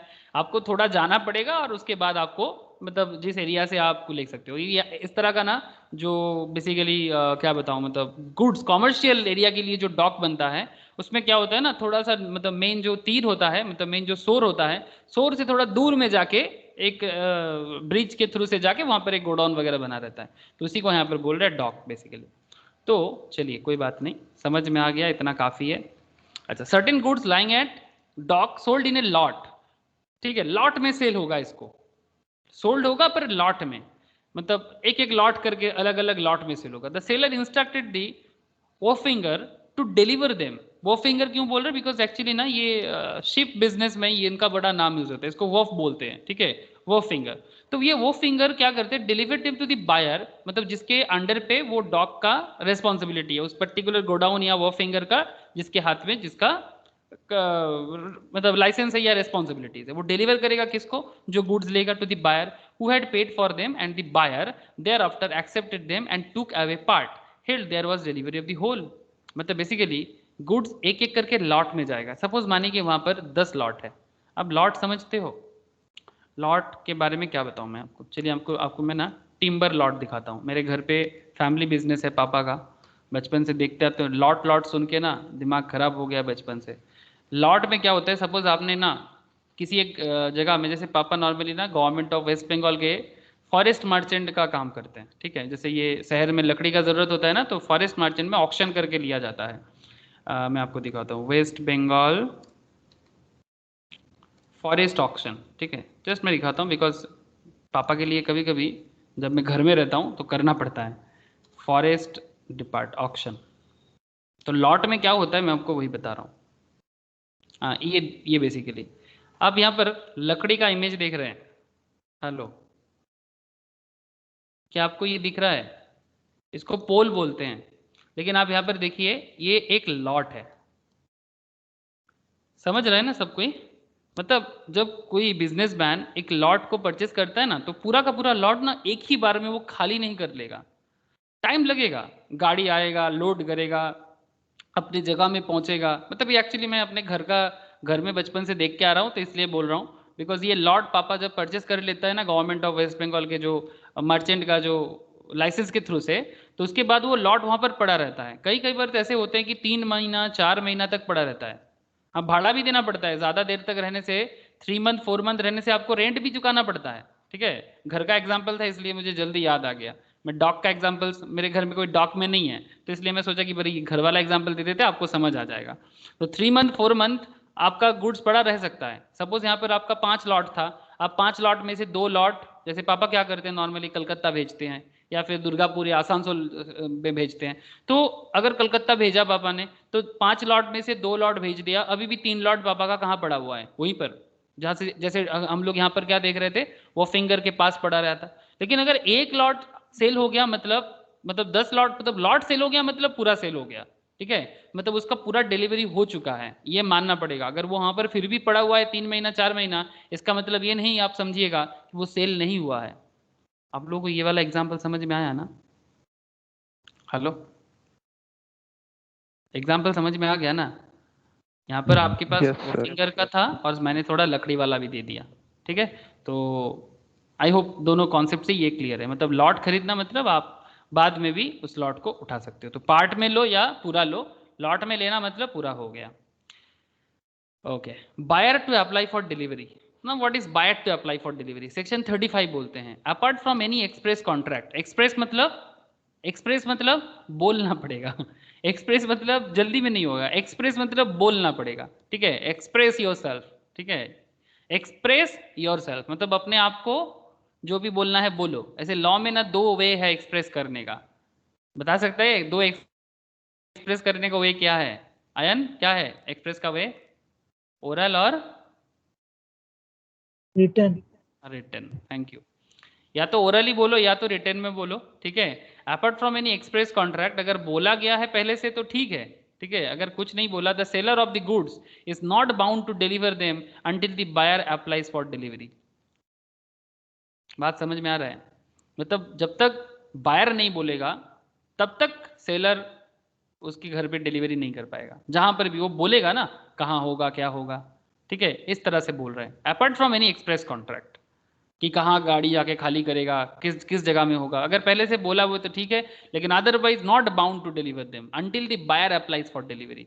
उसको अप्लाई के लिए बोलना पड़ेगा, ठीक। जैसे हम लोग यहाँ पर बोलते हैं ना, फ्लिपकार्ट में चलते हैं, ये देखिए हम लोग ये बहुत रेगुलर बेसिस में चेक करते हैं। कोई भी प्रोडक्ट को देखते हैं ना, से फॉर एग्जांपल ये मेरा कोलकाता का एड्रेस है, मैं अगर नेटिव में भेजना चाहूँ तो मैं देखूंगा कि क्या मेरे नेटिव में ये डिलीवरी दे रहा है, ठीक है। ये मेरा नेटिव का एड्रेस है झाड़ग्राम, मतलब ये आपका झाड़ग्राम डिस्ट्रिक्ट में, मिदनापुर था पहले, अभी झाड़ग्राम एकदम वेस्ट बंगाल का वेस्ट पार्ट में है, ठीक है। वेस्ट बंगाल का वेस्ट पार्ट में है। यहाँ पर भी देगा बोल रहा है, थोड़ा देरी करेगा, अरे जल्दी देगा बोल रहा है, पता नहीं, ठीक है, जो भी हो, लेकिन देगा डिलीवरी। तो जब तक बायर बोलता नहीं है, जब तक बायर बोलता नहीं है तब तक होगा नहीं। आई होप यू अंडरस्टैंड, ठीक है। तो मतलब सेलर इग्नोर करेगा। सेक्शन 35 में बोला हुआ है, मतलब कौन कहाँ बोला हुआ है, वही तो मैं बोल रहा हूँ ना शुरू से कि कहाँ बोला हुआ है। सेल ऑफ गुड्स एक्ट में बोला हुआ है, सेक्शन भी बोल के रखा है, ये सेक्शन में बोल के रखा है। प्लेस ऑफ डिलीवरी के बारे में क्या बोला है, try to understand. Whether it is for the buyer to take possession of the goods or for the seller to send them to the buyer in a question depending in each case on the contract, express or implied। express मतलब जैसे मैंने आपको बोला कि या तो आप orally बोल दो या तो आप रिटर्न में बोल दो। implied मतलब क्या हो जाएगा, अरे लो मान लिया हमने। implied मीन्स क्या है, लो मान लिया हमने, मैं कुछ नहीं बोला तो कुछ मान लेंगे, काइंड ऑफ दैट, मतलब मान लेंगे। जैसे टैक्सी, जैसे इम्प्लाइड कॉन्ट्रैक्ट का मुझे याद आ गया, एक्सप्रेस कॉन्ट्रैक्ट, इम्प्लाइड कॉन्ट्रैक्ट याद आ रहा है किसी को? कॉन्ट्रैक्ट में पढ़ते हैं हम लोग, जो लोग कॉन्ट्रैक्ट क्लास नहीं किए अभी बाद में करेगा तो बाद में पता चलेगा। जैसे टैक्सी वाले, कोलकाता का जो येलो टैक्सी है, ये क्या चिल्लाता है रास्ते में कि भाई हावड़ा हावड़ा हावड़ा करते हैं क्या? सर्टेल के केस अलग होता है, बट नॉर्मल केस में टैक्सी वाले को भी चिल्लाते हैं क्या? No, असल sir. में, लेकिन फिर भी हम लोग टैक्सी को किसी भी एरिया में खड़े करते हैं और उसको बोलते हैं कि भाई चलो। हाँ, ये येलो टैक्सी कोलकाता का मैं बात कर रहा हूँ, ये एक्चुअली इम्प्लाइड कॉन्सेप्ट में काम करता है। ये टैक्सी है कोलकाता जुरिस्डिक्शन का, जहां जहां कोलकाता का कोड है, मतलब जिस जगह के ऊपर कोलकाता लिखा हुआ है, and to some extent Howrah and Hooghly का कुछ एरिया, ठीक है, जो एक्चुअली जुरिस्डिक्शन, मतलब मेगा सिटी कोलकाता, एक सिंपल बोला जाए ना सर, हावड़ा हुगली और कोलकाता एरिया जो है ना, वो मेगा सिटी कोलकाता के अंदर आता है। सर क्या बात कर रहे हो, मतलब कितना बड़ा जगह है कोलकाता, मेगा सिटी बहुत बड़ा है। कोलकाता मेगा सिटी बहुत बड़ा है। मेगा सिटी के अंदर आप जिधर जाना चाहो, ये टैक्सी वाला जाने के लिए रेडी रहेगा sir. Kolkata mega city area 206 वर्ग मतलब स्क्वायर किलोमीटर का है। नॉर्मल कोलकाता और कोलकाता मेगा सिटी में फर्क है, ठीक है। नॉर्मल कोलकाता मतलब सिर्फ Kolkata district and north 24 and south 24 का कुछ एरिया लेके, बट मेगा सिटी कोलकाता उससे बड़ा है। तो नॉर्मल टैक्सी वाले को आप उसके अंदर चढ़ोगे और उसको बोलोगे कि भाई इधर चलो, हो जाएगा, लेकिन वो हावड़ा हावड़ा नहीं चिल्लाएगा। फिर भी हम चढ़ जाते हैं, बस वाले फिर भी चिल्लाते हैं, बस वाले फिर भी हावड़ा हावड़ा सियाल्ला सियाल्ला करते हैं, बट ये लोग तो कुछ नहीं करेगा, मतलब इम्प्लाइड है। हम टैक्सी रास्ते में चल रहे हैं तो ये इम्प्लाइड है कि भाई आप बैठो, आजा मेरे गाड़ी में बैठ जा और जहां बोलेगा मैं चल जा। आई होप यू अंडरस्टैंड। हाँ सर, तो ये इम्प्लाइड कॉन्सेप्ट है। इम्प्लाइड का बहुत सिंपलेस्ट एग्जाम्पल मैंने आप लोगों को शेयर किया, तो ठीक है, कोई बात नहीं, आगे आगे और बात होगा। तो place of delivery, whether it is for buyer to take possession of the goods or for seller to send them to buyer in a question, depending on each case the contract express or implied between the parties. Apart from any such contract, goods sold are to be delivered at the place at which they are at the time of sale, and goods agreed to be sold are to be delivered at the place at which they are at the time of agreement to sell. मतलब या तो cell के time पे या तो agreement to sell. Agreement to sell मतलब future, agreement to sell मतलब अभी बात, मतलब अभी सेल हुआ नहीं है, फ्यूचर में होगा। जैसे एग्रीमेंट टू सेल का कोई एग्जांपल कोई दे देगा मुझे? हेलो, एग्रीमेंट टू सेल का example, sale and agreement to sale का example. Higher purchase of hire purchase बोल सकते हो, future contract, future contract agreement sale है ना। फ्यूचर कॉन्ट्रैक्ट जैसे फार्म जैसे फ्यूचर कॉन्ट्रैक्ट के लेके, चलिए सर थोड़ा कंट्रोवर्सी कर लेते हैं। अरे सर क्यों आप कंट्रोवर्सी करते हो? अरे याद रखने के लिए, मेरे को कौन सुनता है, मैं थोड़ी ना कोई यूट्यूबर हूँ। देखो फ्यूचर कॉन्ट्रैक्ट फार्मिंग, ठीक है, कॉन्ट्रैक्ट फार्मिंग ये बहुत पुराना बात है, ठीक है। Contract farming is a very old method, आज का बात नहीं है। जो लोग जानते नहीं है उनको लगता है कि कॉन्ट्रैक्ट फार्मिंग बात चल रहा है, ये कोई नया जमाना आ गया क्या कि ये तो खत्म कर देगा। अरे क्या बात कर रहे हो, आचार्य चाणक्य सम्राट अशोका के टाइम पे, चंद्रगुप्त मौर्य के टाइम पे कॉन्ट्रैक्ट फार्मिंग यूज करता था। जिसमें कॉन्ट्रैक्ट फार्मिंग में क्या होता था कि जैसे मानो कि ये कॉन्ट्रैक्ट चल रहा है, ये देख में समझ में आ रहा है, ये देख के लग रहा है फार्मर्स है। हाँ सर, फार्मर्स ऐसे ही देखने में होते हैं, मतलब एकदम मेहनती, है ना। फार्मर्स का पहचान क्या है? मेहनत। और इधर साइड में कोई बिजनेसमैन है, वो बोल रहे कि भाई आप अपने खेती में, अपने फार्म लैंड में बनाओ जो प्रोडक्ट बनाना है, ठीक है, 3 महीने बाद मैं आके प्रोडक्ट लेके जाऊंगा। जब ये बन जाएगा उसके लिए कुछ पेमेंट अभी से कर देगा और बाकी डिलीवरी के टाइम पे। फ्यूचर कॉन्ट्रैक्ट ऐसे ही होता है, ठीक है। ये फ्यूचर कॉन्ट्रैक्ट सिर्फ फार्मिंग है क्यों, स्टॉक मार्केट में भी होता है। जो लोग स्टॉक मार्केट के साथ है, आई नो यहाँ पर कोई कोई है जो लोग स्टॉक मार्केट करते हैं। শুভ শুভ আছিস না? শুনতে পাচ্ছিস আমার কথা? হ্যাঁ দাদা, আছি হ্যাঁ, তো। তো স্টক মার্কেটে হয়তো কন্ট্রাক্ট ফার্মিং এই sorry future and options, future options তো হয়, ওইটাই তো। फ्यूचर, हाँ एग्जैक्टली, फ्यूचर एंड ऑप्शंस। तो बेसिकली ये सब क्या है? Future contract, agreement to sell type, अभी नहीं है, फ्यूचर में होगा। जैसे यहाँ पर सिंपल समझते हैं, अभी स्टॉक मार्केट में नहीं जाते, ठीक है, स्टॉक मार्केट का क्लास में स्टॉक मार्केट के बारे में बात कर लेंगे, कोई बात नहीं। बट पॉइंट इज दैट कि ये जब बन जाएगा, अभी तो बन रहा है, आप देख सकते हो अभी बन रहा है, फ्यूचर में जब बड़ा होगा तब इसका प्रॉपर डिलीवरी होगा, इसमें कोई प्रॉब्लम नहीं है। तो ये है basically contract farming. Contract farming में क्या है ना किसान अपने मर्जी से जिसको मर्जी बेच सकता है, जो एक्चुअली चाणक्य भी करता था, लेकिन हाँ थोड़ा सा उसको कंट्रोलिंग के साथ, ठीक है। आई थिंक इस बार भी कंट्रोलिंग के साथ ही होने का बात हुआ था, बट कोई बात नहीं, किसी कारण से हुआ नहीं है। अब ठीक है, सबका देखना पड़ता है। आई डोंट नो कितना सही गलत है, बट मतलब this is a very old method business का, और फार्मर्स के वेलबींग के लिए बहुत पुराना मेथड है ये। अच्छा चलिए हम लोग आगे बात बढ़ाते हैं। तो प्लेस ऑफ डिलीवरी, तो जो यहाँ पर बता रहे कि एग्रीमेंट के थ्रू से फ्यूचर में जहां बोलेगा वहां पर होगा। If not in the existence at the, अच्छा time of agreement to sale, और if not then in existence, अगर ऐसा कुछ बात नहीं बोला गया, at the place at which they are manufactured और प्रोड्यूस्ड। अगर कुछ भी नहीं बोला है तो फिर डिलीवरी कहाँ होगा? Big question. अगर कुछ भी नहीं बोला गया है तो जिस पर्टिकुलर एरिया में प्रोडक्ट मैन्युफैक्चर हो रहा है या फिर प्रोड्यूस हो रहा है, जैसे कि आप लोग अभी देखा ना, ये फार्म लैंड में बन रहा है, आई डोंट नो क्या बन रहा है, बट कुछ तो बन रहा है। जब बन के बड़ा हो जाएगा, ठीक है, जब बन के बड़ा हो जाएगा तब उसी एरिया में जाके इसका डिलीवरी हो जाएगा। यहीं पर बनेगा और यहीं से लेके चले जाना, मतलब बिजनेस करने के लिए, सिंपल। ठीक है, तो यही सिंपल बोला है, प्लेस ऑफ डिलीवरी। अगर कुछ बोला हुआ है सेल के टाइम पे तो वहीं पर करो, अगर फ्यूचर में है तो फ्यूचर में बोलो, अगर अभी कुछ नहीं हुआ है तो जहां पर मैन्युफैक्चर हो रहा है या प्रोड्यूस हो रहा है उस जगह को ऐसे ही मान लेंगे, सेक्शन 36 सब सेक्शन 1 के हिसाब से। अब now point is that what is time of delivery as per sale of goods act. Time of delivery के बारे में क्या बोला है? Where under the contract of sale, the seller is bound to send the goods to the buyer, but no time for sending them is fixed. कब भेजेगा इसके बारे में कुछ टाइम नहीं बोला गया है। The seller is bound to send them within a reasonable time. Reasonable time. अब what is the meaning of reasonable time? जैसे मानिए, अब reasonable time ना, अब reasonable का मतलब आप पूछिएगा ना तो बहुत सारे एग्जाम्पल आएगा। जैसे आप बिग बास्केट से ग्रोसरी ऑर्डर किए, ठीक है, अभी लॉकडाउन है, चारों तरफ दुकान बंद है, मुश्किल चल रहा है चारों तरफ, वी ऑल नो। तो या फिर जहाँ पर भी थोड़ा बहुत बन रहा खुल रहा है, भीड़ है, इंडिया है सर, इंडिया में भीड़, गांव में थोड़ा बहुत भीड़ को हम लोग अलग कर सकते हैं, बट सिटी में भीड़ को अलग करना, एक्सेप्ट जहाँ पर थोड़ा सिटी प्रॉपरली मेंटेन्ड है, हो सकता है जहाँ थोड़ा पॉपुलेशन कम है, अदरवाइज नॉट पॉसिबल। से फॉर एग्जाम्पल आपका डेली घर का जो खाने का चीज़ है, आप बिग बास्केट से ऑर्डर किए हो। अच्छा प्लीज़ कोई भी मुझे बताना, अगर आप आज that is 17th of May 2021, आज कितना डेट, क्या आज कौन सा बार है, कौन सा बार है आज? मंगल, सोमवार, मंडे, मंडे। आज आप ऑर्डर करते हो बिग बास्केट्स में आपका नेसेसिटीज, हाँ दिस इज डेली एसेंशियल्स। आप कितना दिन के अंदर इसको, मतलब आप चाहते हो कि ये आपके घर पे पहुंच जाए, कितना दिन के अंदर पहुंच जाना चाहिए? मैक्स टू मैक्स, मैक्सिमम बोलो और मिनिमम भी बोलो। 1 से 2 दिन मिनिमम या मैक्सिमम? मैक्सिमम। मैक्सिमम 1 और 2 डेज। अच्छा चल ठीक है, अभी थोड़ा सा ना बिग बास्केट में अगर तू ऑर्डर करके देख मिलेगा ही नहीं लाइन वो बोलेगा कि ट्राई, फिर से ट्राई करने के लिए बोलेगा। अच्छा ठीक है, चलो मैं मैक्सिमम 7 दिन मानता हूँ, मैक्सिमम 7 दिन आपको डिलीवरी करेगा 7 दिन के अंदर, बट 7 दिन भी एसेंशियल के लिए सही बात नहीं है।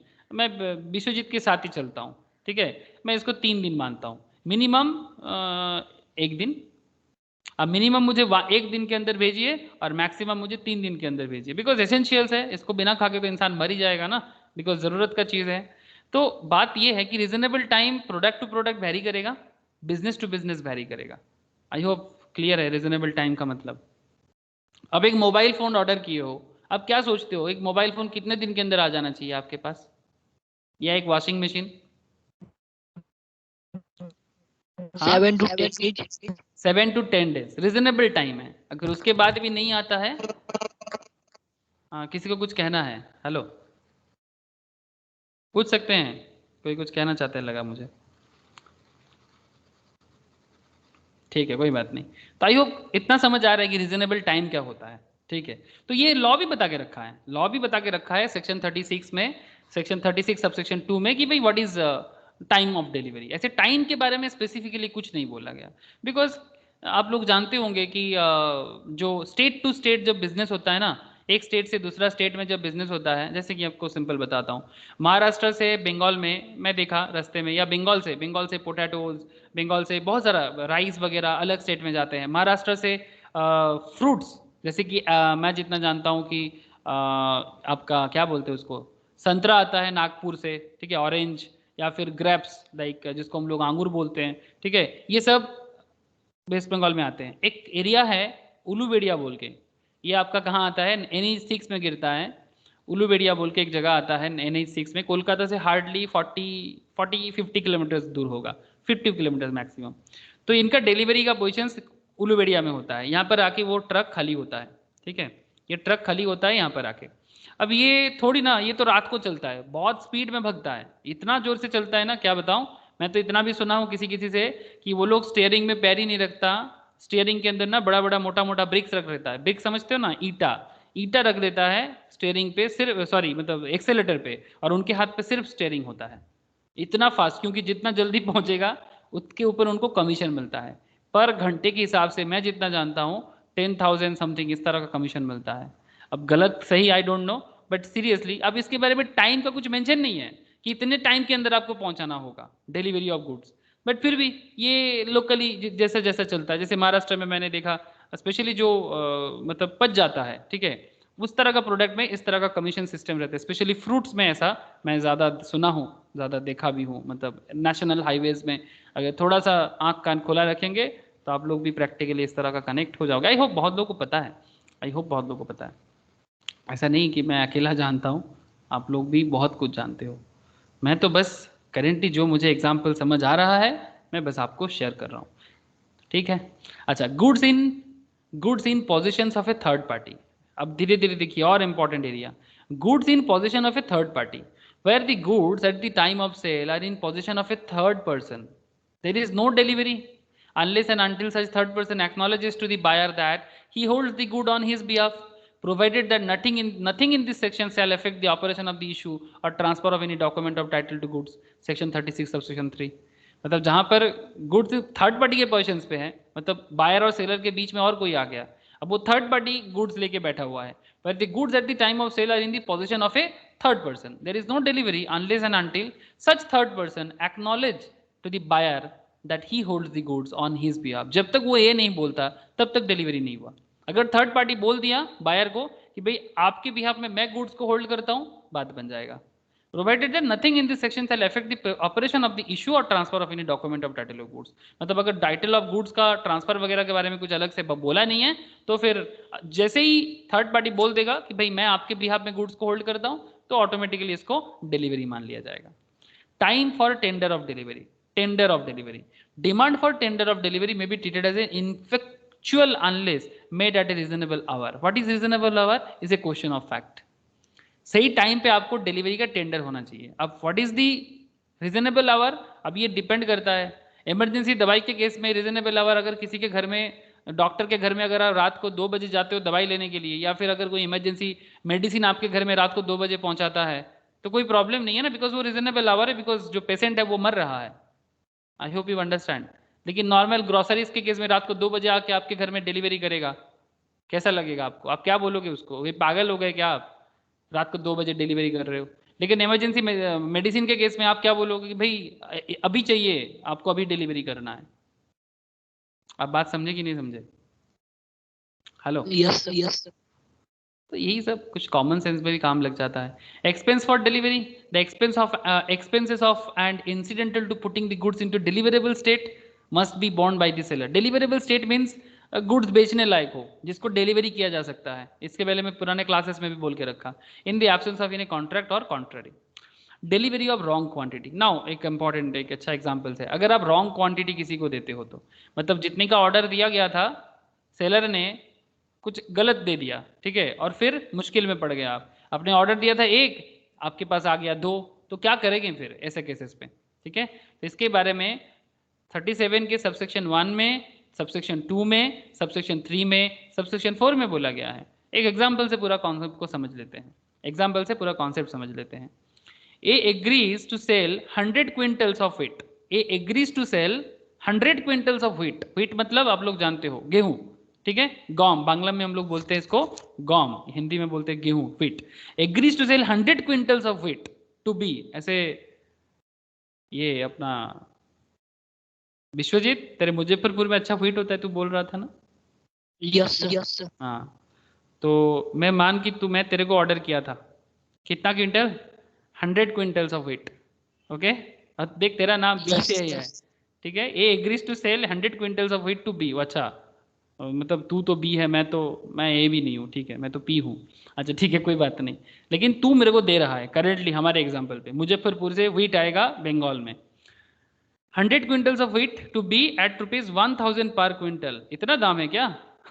हो सकता है, लेकिन तूने कितना दिया बोल? तो मैंने ऑर्डर दिया था 100 का, तू मेरे को दे दिया 1100 का। मैंने ऑर्डर किया था 100 का, तू मेरे को डिलीवरी कर दिया 1100 का। अब इसका क्या किया जाए बोल विश्वजीत? मैंने ऑर्डर दिया था 100 का, तूने डिलीवरी कर दिया 1100 का, क्या करे? सर जो बचा हुआ माल लौटा दीजिए। मतलब एग्जैक्टली सर, बी में रिजेक्ट दी होल लॉट और एक्सेप्ट ओनली 1000 क्विंटल्स। अच्छा ये एक सेकेंड, ये थोड़ा सा 100 की जगह 1100 थोड़ा सा प्रॉब्लम लग रहा है, इसको 1000 मानो, मिस्टेक है, प्रिंटिंग मिस्टेक। 1000 की जगह 1100 कर लो, मतलब 100 क्विंटल ज़्यादा कर दिया है। तो बी में रिजेक्ट द होल लॉट और एक्सेप्ट ओनली 1000 क्विंटल्स, इसीलिए बोला है। मतलब या तो देखो सर, या तो पूरा लॉट ही रिजेक्ट कर दो, ठीक है, गुस्से के मारे कि भाई मैंने आपको बोला था 1000, आपने 1100 क्यों बेचा, ठीक है। तो 100 क्विंटल के लिए आप इतना लड़ाई कर रहे हो, लेकिन बेस्ट क्या है, मैं तो बोलूंगा कि भाई 1000 क्विंटल रखो and reject the rest on और accept the whole lot and pay for them at a contract of sale. आप चाहो तो पूरा भी रख सकते हो, 1100 भी रख सकते हो, पे कर दो उसके लिए, कॉन्ट्रैक्ट कंप्लीट हो जाएगा। तो डिलीवरी ऑफ रॉन्ग क्वांटिटी का सिंपल कॉन्सेप्ट बताएं। कोई अगर किसी को रॉन्ग क्वांटिटी डिलीवर करता है तो उसके लिए रूल बना हुआ है।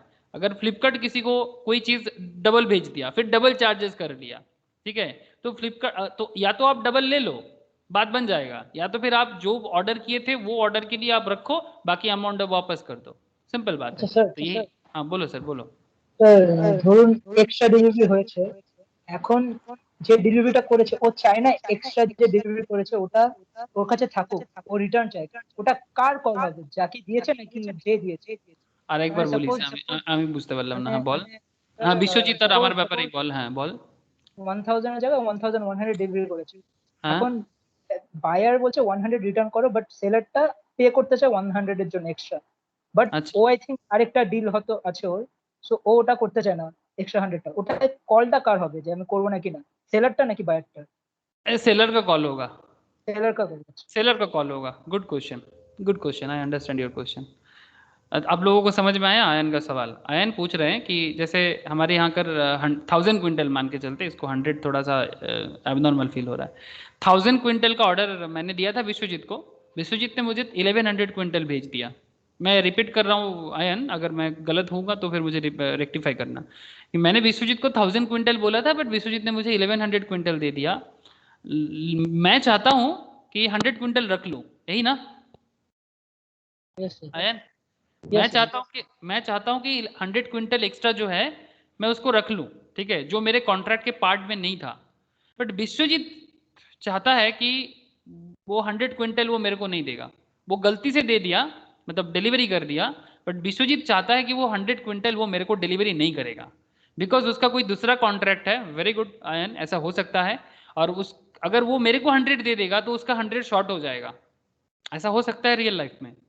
आपके पास सपोज 2000 क्विंटल्स ही है, अगर आप मुझे 1000 की जगह 1100 दे देते हो तो उसको तो कम हो जाएगा ना, आप दोनों पार्टी के साथ आपका कॉन्ट्रैक्ट था। तो ऐसे केसेस में कॉल तो सेलर का ही होगा, बिकॉज मेन कॉन्ट्रैक्ट तो 1000 का ही था ना, हाँ मेन कॉन्ट्रैक्ट तो 1000 का था। तो इस केस में विश्वजीत के हाथ में ही तो है, विश्वजीत 1000 के लिए ही लायबल है पे, मतलब डिलीवरी करने के लिए, नॉट 1100। वो गलती से डिलीवर कर दिया तो फिर दैट डजंट मीन्स कि वो विश्वजीत अगर दे दिया तो फिर वो मेरा हो गया, नहीं, ऐसा नहीं है। कॉमन सेंस लगाओ, ये विश्वजीत के ऊपर है कि विश्वजीत, ये बात करना पड़ेगा। मैं बोलूँगा अगर विश्वजीत राजी है तो ठीक है, लेकिन अगर विश्वजीत राजी नहीं है तो फिर मुझे तो 1000 ही लेना पड़ेगा।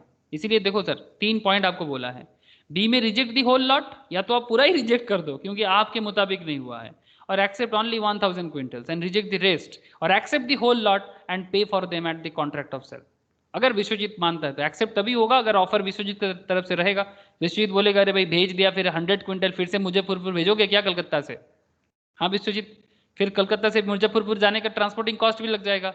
अगर विश्वजीत को लगता है कि इस पे विश्वजीत का घाटा है क्योंकि वो ट्रांसपोर्ट कॉस्ट जो लगेगा 100 क्विंटल का, वो कौन पे करेगा? मैं पे करूंगा कि विश्वजीत खुद पे करेगा? तो मेरा ही लगेगा। तेरा ही लगेगा ना, गलती तेरा है क्योंकि तूने एक्स्ट्रा भेजा है। तो फिर सिंपल बात है, इसमें इसमें इतना भी कोई बड़ा बात नहीं है। तो तू अगर देखेगा कि भाई इसको वापस लाने का खर्चा अगर ज़्यादा हो जाएगा तो फिर इससे बेहतर है कि मैं सर को ही सेल कर दूं, क्योंकि सर अभी पढ़ाना छोड़ के गेहूं बेचता है। ओके चलो next, instalment deliveries. I hope सबको समझ में आ रहा है, बिकॉज मैं बोला था कि सिंपल सिंपल पॉइंट है, नाम सुन के ऐसा लगेगा कि बहुत बड़ा बम आए, बट कोई बम नहीं है, सिंपल बातें हैं, इसी सिंपल बात को ही हम लोग डिस्कस कर रहे हैं।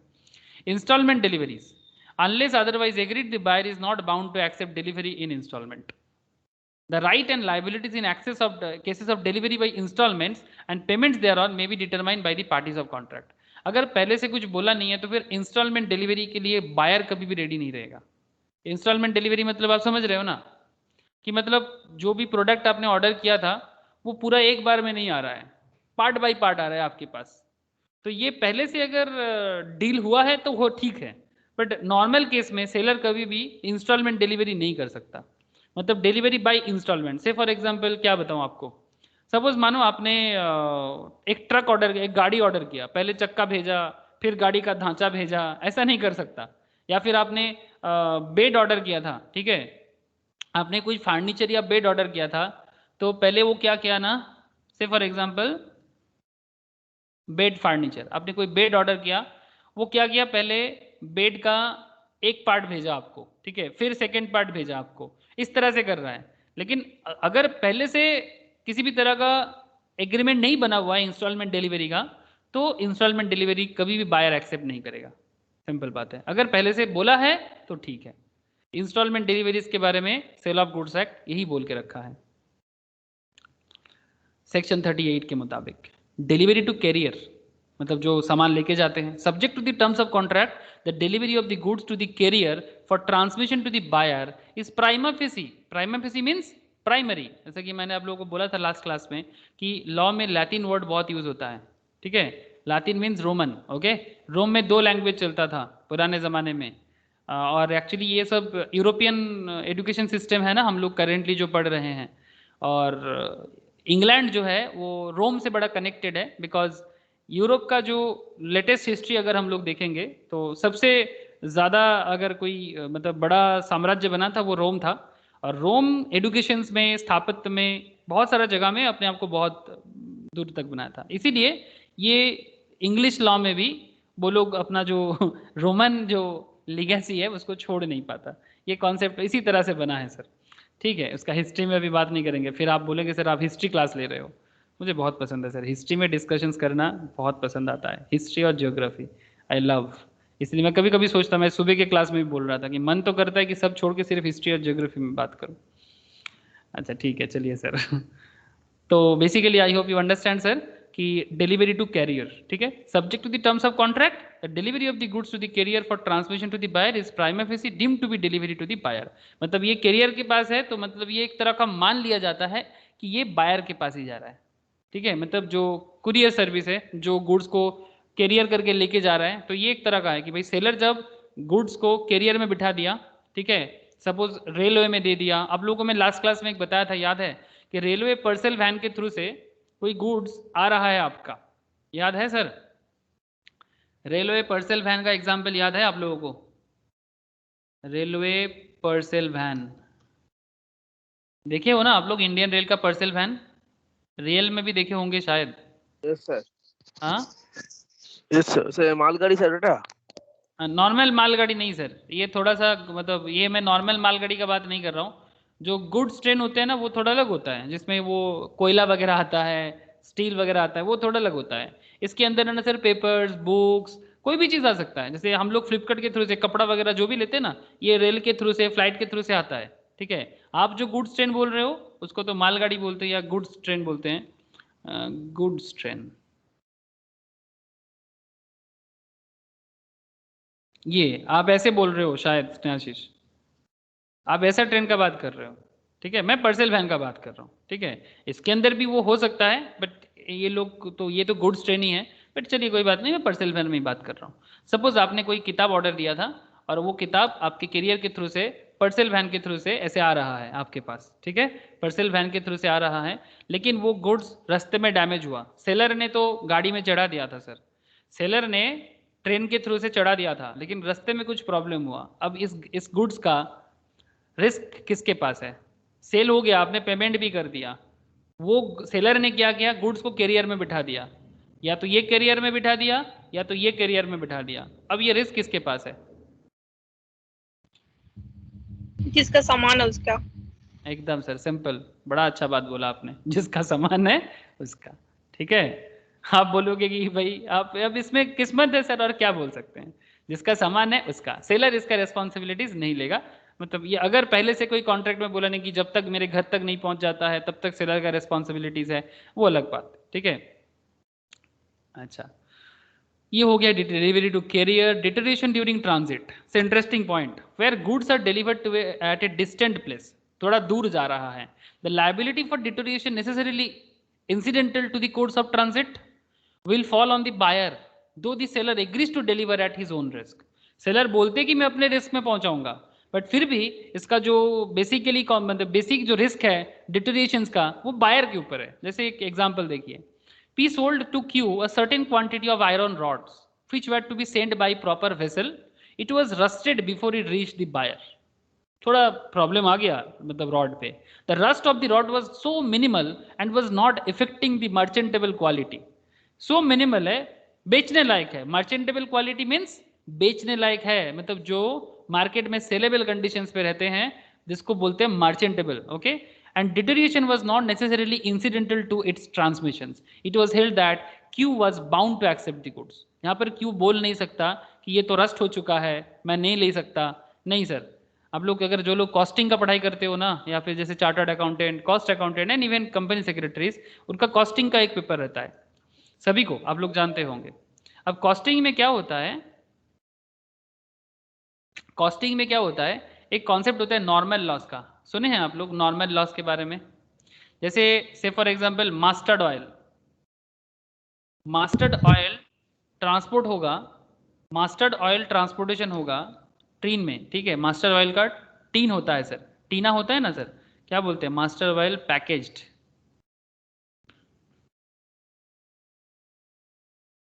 हाँ एक इस तरह का। अब बात को समझिएगा, मास्टर्ड ऑयल अगर टीन में भेजो, जो बड़े बड़े टीना में आता है, इसको आप कैसे भी करके सेंड करो, ये लीकेज होगा ही होगा, इसका होगा कि नहीं होगा, तेल लीक होता ही होता है। अब ऐसे कभी नहीं बोल सकती तेल लीक नहीं कर सकता, होगा ही, नॉर्मल लॉस है। कॉस्टिंग में इसके ऊपर बोला जाता है सर, जो लोग कॉस्टिंग जानते हो, नॉर्मल लॉस का कॉन्सेप्ट है। तेल है तो लीक करेगा, अगर ग्लास आइटम है तो फिर थोड़ा बहुत टूटेगा, ठीक है, जितना मिनिमल डैमेजेस हो सकता है। अगर सारा का सारा डैमेज हो जाए वो अलग बात, उसका रिस्क अलग होता है, ठीक है, लेकिन मिनिमल डैमेजेस होगा। तो डिटोरिएशन ड्यूरिंग ट्रांजिट बायर के ऊपर डिपेंड करता है, अगर मिनिमल डैमेज है तो।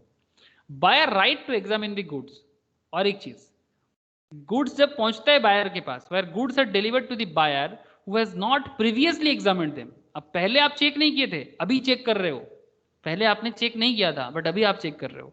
ही is entitled to reasonable opportunity of examining them in order to ascertain whether they are in conformity with the contract. Unless otherwise agreed, the seller is bound on the request to afford the buyer a reasonable opportunity of examining the goods। ऐसा नहीं कि seller ने भेज दिया तो buyer को लेना ही पड़ेगा, वो चेक करके ही लेगा। जैसे मैं आपको बताता हूँ, बिग बास्केट मेरे को प्रोडक्ट देके जाता है ना सर, जब भी मैं ऑनलाइन में कुछ भी लेता हूँ मैं चेक करके लेता हूँ, आई होप आप लोग भी लेते होंगे। मैं उनका बिल लेता हूँ, जो बिल वो लेके आते हैं गुड्स का, जिसमें लिस्ट होते हैं, फिर मैं एक एक करके चार्ट को मैच कराता हूँ, क्योंकि इससे पहले ऐसा हुआ है कि चार्ट में लिखा है पर वो डिलीवरी नहीं दिया है, तो इसलिए मैच कराना ज़रूरी होता है। तो बायर चेक करेगा, ये एकदम सर एज पर रूल है, बायर चेक करेगा। अगर सेलर नहीं चेक करने देता है तो ये तो क्वेश्चन हो जाएगा ना सर, ठीक है। तो सेक्शन 41 बायर को ये राइट देता है कि आप गुड्स लेने से पहले चेक जरूर करो। सेक्शन 41 ये राइट बायर को एकदम देता है सर। ओके, आई होप समझ में आ रहा है सर, ठीक है। Rule related to accepted of delivery of goods, हाँ okay sir. Rule related to acceptance of delivery of goods, section 42 बताता है the buyer is deemed to have accepted the goods when he intimates to the seller that he has accepted them, or when the goods have been delivered to him and he does any act in relation to them which is inconsistent with the ownership of the seller, or when after the lapse of reasonable time he returned the goods without intimating to the seller that he has rejected them.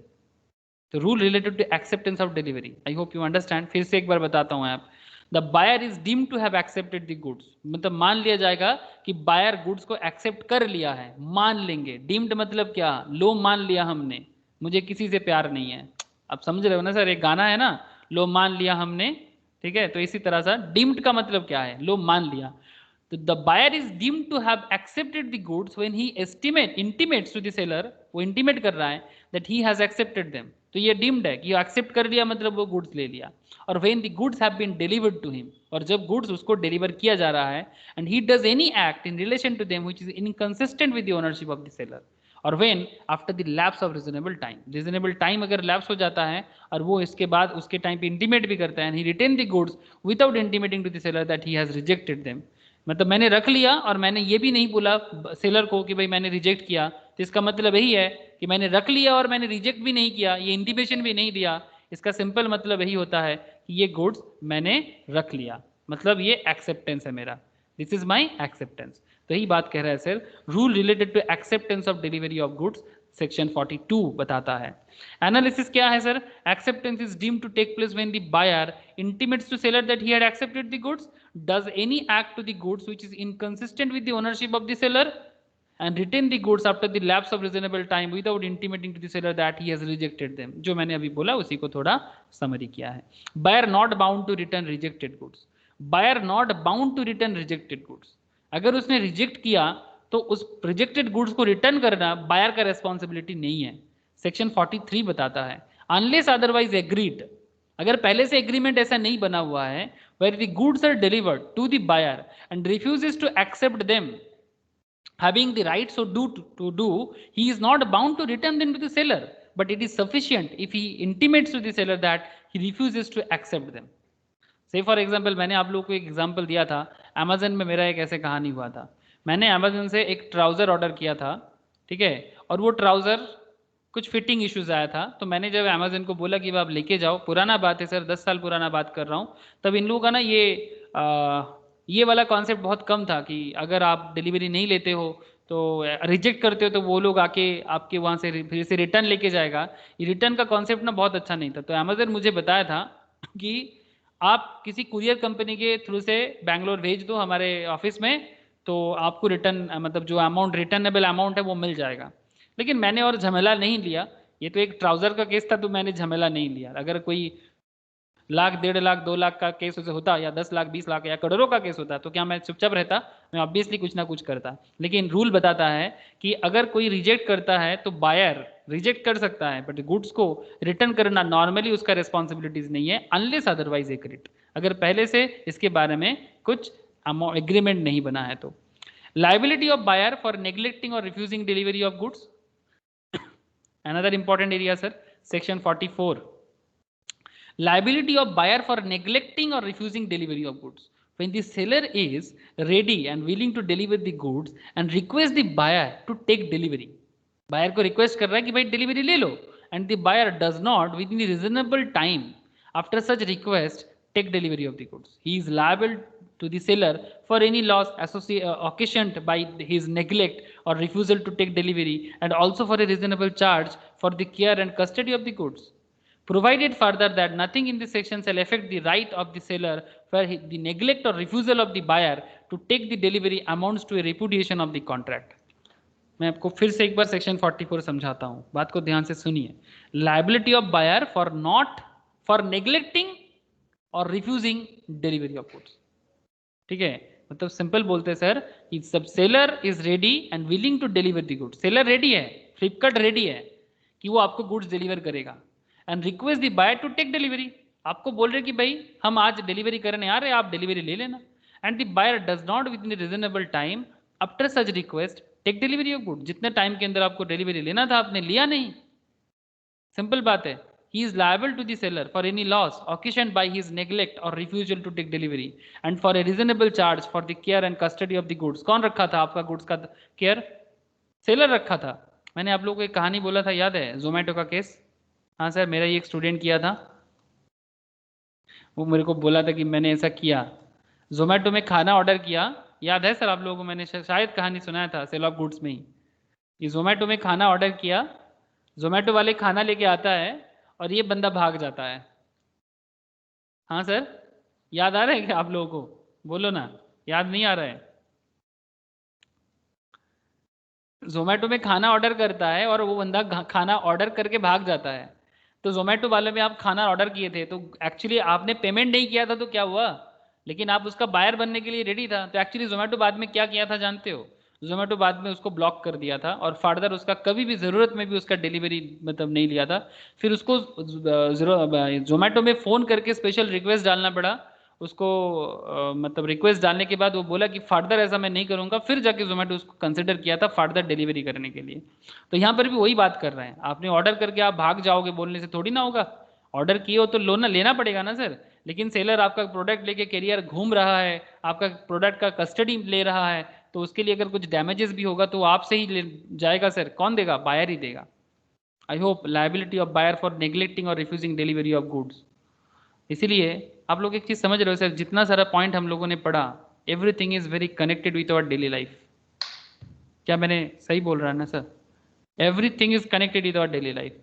ये जो delivery of goods का जो कहानी हम लोगों ने पढ़ा, ये जो पूरा खेल था, ये था आपका transfer of ownership and delivery of goods का कहानी। नेक्स्ट क्लास में हम लोग अनपेड सेलर के बारे में बात करेंगे। मतलब ये तो डिलीवरी के बारे में बात हुआ, नेक्स्ट दिन सेलर अनपेड सेलर के बारे में बात करेंगे, बड़ा वाइटल एरिया रहेगा, बहुत इंपॉर्टेंट भी है unpaid seller. I will discuss कुछ क्वेश्चंस के बारे में, मैं बोला था आज डिस्कस करूंगा, कुछ एमसीक्यू टेस्ट हो जाए। हाँ चलिए सर, ट्राई करेंगे आप लोग, बोलिए। ऐसे समझ में आया ना ओवरऑल सब कुछ? बोलिए ना, सबको समझ आया कि नहीं आया? सर है दादा। ओके सर, थोड़ा टेस्ट नॉलेज टेस्ट हो जाए। Okay sir, the property in the goods means, the property in the goods means what? The property in the goods means possession of the goods, custody of the goods, ownership of the goods, both A and C। क्या लगता है? Ownership of the goods. हाँ sir, the property in the goods means ownership of the goods। विशाल ने ownership बोला, क्या सबको ही विशाल के साथ एग्री हो जाओगे sir? Yes sir, property ownership of the good. Property in the goods means ownership of the goods. Very good, common sense में answer बन गया है एकदम, वेरी गुड सर। नेक्स्ट चलते हैं sir. In case of sale on approval, the ownership is transferred to the buyer when he accept the goods, adapt the transactions, fails to return the goods in all of the above cases। in case of sale on approval basis, वो return और approval basis होता है ना। हाँ, cell on approval मतलब या तो return कर सकते हैं या फिर अप्रूवल हो सकता है, जैसे कि फ्लिपकार्ट वगैरह का होता है ना, सेल और रिटर्न और अप्रूवल बेसिस, उसी तरह से। तो सवाल कर रहे हैं सर, ऐसे ये सब डिस्कशन हो चुका है इसी चैप्टर के अंदर। आपको मैं बस इतना पूछ रहा हूँ कि एक्सेप्ट द गुड्स होगा, अडॉप्ट द ट्रांजैक्शंस होगा, fails to return the goods होगा, in all of the cases होगा। Sir D. हाँ, विश्वजीत का मानना है डी, सबका यही मानना है कि in case of sale on approval the ownership is transferred to the buyer when he accept the goods, when he adopt the transactions, fails to return the goods. Vishwajit का मानना है sir all of the above. आप लोगों को भी यही लगता है सर? सभी को ऐसे विश्वजीत सही बोला है। चलो sir, all of the above ही होगा। वो जब एक्सेप्ट करेगा तब भी उसको माना जाएगा, जब अडॉप्ट करेगा ट्रांजैक्शंस तब भी, and fail to return the goods भी होगा तो भी। If a seller hands over the keys of a warehouse containing goods to the buyer, it results in constructive delivery, actual delivery, symbolic delivery, and none of this। If a seller hands over the keys of a warehouse containing goods to the buyer, it results in constructive, actual, symbolic, none of this। आज तो इसके बारे में बहुत चर्चा हुआ। Constructive, constructive, actual. अरे containing मतलब उसको क्या दिया? की दिया, थोड़ी ना गोडाउन में जाके सामान दिया। If a seller hands over the keys of a warehouse containing goods of the buyer, symbolic है, की दिया भाई, जाओ चाबी मिल गया तुम्हें गोडाउन का, गोडाउन के अंदर जो गुड्स है वो तुम्हारा है। लेकिन तुम्हें क्या दिया गया, की दिया गया, सिंबॉलिक डिलीवरी है। This is the right answer. मैं स्टार्टिंग में जिसके बारे में काफी टाइम लिया था इसको समझाने का, फिर भी आप लोगों ने कोई कोई मिस्टेक कर लिया। Okay, A sells to B 100 bags of wheat lying in C's warehouse. A sells to B 100 bags of wheat lying in C's warehouse. A ordered to C to deliver the wheat to B. C agrees to hold the 100 bags on behalf of B and make the necessary entry in his book. This is an actual delivery, constructive delivery, symbolic delivery, none of the above. A sells to B 100 bags of wheat lying in C's warehouse. A ने B को cell किया wheat, लेकिन वो wheat किसके पास पड़ा हुआ है, C के वेयर हाउस में पड़ा हुआ है। A ordered to C to deliver the wheat to B. A order किया C को कि डिलीवर करो, C to deliver the wheat to B. C agrees to hold the 100 bags on behalf of B. C ने बोला कि yes, मैं आपके behalf में 100 bags का wheat होल्ड कर रहा हूँ। And makes the necessary entry in his books. वो मैं अपने बुक्स में भी बोला कि ये जो सामान है ये मेरा नहीं है, ये C का है, ठीक है, सॉरी B का है। तो अभी बताओ आप, एक्चुअल है, कॉन्स्ट्रक्टिव है, सिंबॉलिक है? Sir constructive. हाँ सर, एकदम सर, चुपचाप कंस्ट्रक्टिव। कॉन्स्ट्रक्टिव है, very good sir, this is a constructive delivery. ठीक है सर, मतलब ये बाई मतलब एक्चुअल तो ये है नहीं, सिंबॉलिक भी नहीं है, this is the constructive delivery. Very good, very good standard. देख रहे सर, कॉन्सेप्ट क्लियर रहने से तभी जवाब दे सकते हैं। Very good. Selection of goods with the intention of using them in performance of the contract and with the mutual consent of the seller and the buyer is known as. Selection of goods with the intention of using them in performance of the contract and with the mutual consent of the seller and the buyer is known as distributions, appropriations, amortizations, storage. Selection of goods with the intention of using them in performance of the contract and with the mutual consent of the seller and the buyer. This is called appropriation sir, not distributions. Amortizations तो एकदम नहीं है sir, amortizations तो goodwill intangibles का होता है, और storage तो ये लग नहीं रहा है, और distributions भी किसी एंगल से ये नहीं है, तो एकदम चुपचाप सर this is appropriations। ये भी common sense में आपका हो जाना चाहिए था।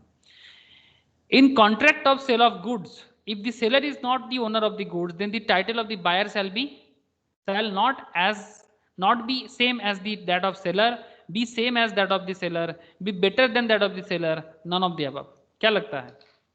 In contract of sale of goods, if the seller is not the owner of the goods, then the title of the buyer shall not be the same as that of seller। बोलो sir, कौन बोलेगा? The answer is B. Yes sir B. Okay. In a contract of sale of goods, if the seller is not the owner of the goods, seller अगर owner नहीं है, then the title of the buyer shall be same as that of seller। मतलब basically मतलब concept यहाँ पर ये है कि इस गुड्स का ओनर तो सेलर ही है ही नहीं। If the seller is not the owner of the goods, तो इस केस में not be the same as of the seller. Seller के पास गुड्स का ओनरशिप है, तो सेम टू सेम तो उसका होगा नहीं, ठीक है। अच्छा, be better than that of the seller, ये भी नहीं हो सकता, नन ऑफ द अबव नहीं है। B same as that of seller, exactly, B same as that of seller. 6 का बी सही बोला एकदम आप लोगों ने। नेक्स्ट, इसका जवाब बताइए। रोमन वर्ड फिर से बोल दिया, नेमो दैट वर्ड नॉन हैबिट, नेमो दैट वर्ड नॉन हैबिट। इसका मतलब क्या है? Uh, one cannot give what one does not have. Thank you. नेमो दैट वर्ड नॉन हैबिट means one cannot give what one does not have. ये रोमन भाषा है, आप लोग थोड़ा रोमन भाषा सीख लो, लातीन है, ठीक है। जो हमारा है नहीं वो हम किसी को दे नहीं सकते एकदम सिंपल बात है। The goods are the risk of the party who has the ownership of the goods, possession of the goods, custody of the goods, both B and C। क्या लगता है? The goods are at the risk of the party who has the ownership, possessions, custody, both B and C। Sir A. Owner। Thank you sir, सही बोला, सही बोला। Okay, next, if the seller delivers to the buyer, if the seller delivers to the buyer a quantity less than he contracted to sell, the buyer may reject the goods, बोल Vishwajeet, accept the goods either A or B, either A or B, neither A or B. Reject the goods or accepted the goods, neither either A or B or neither A or B. क्या करेगा? If the seller delivers to the buyer a quantity less than he contracted, तेरे साथ जो मेरा हुआ था 1000 के बदले तू मुझे 1100 दे दिया. Option C. C, thank you sir. Option C. एकदम sir, option C, either A या फिर बी, या तो रिजेक्ट कर दो या तो एक्सेप्ट कर लो. नेक्स्ट सर, फिर से आ गया वही वाला बात, पहले भी हुआ था. Okay, appropriation of goods means, what is the meaning of appropriation of goods? Separating the goods sold from other goods, separating the goods sold from other goods, putting the quantity of goods sold in suitable receptacles, and delivering the goods to the carrier or the belly for the purpose of transport to the buyer without reserving the right of disposal, all of the above. क्या लगता है? Appropriations के बारे में हम लोगों ने अभी 2 मिनट पहले ही बात किया.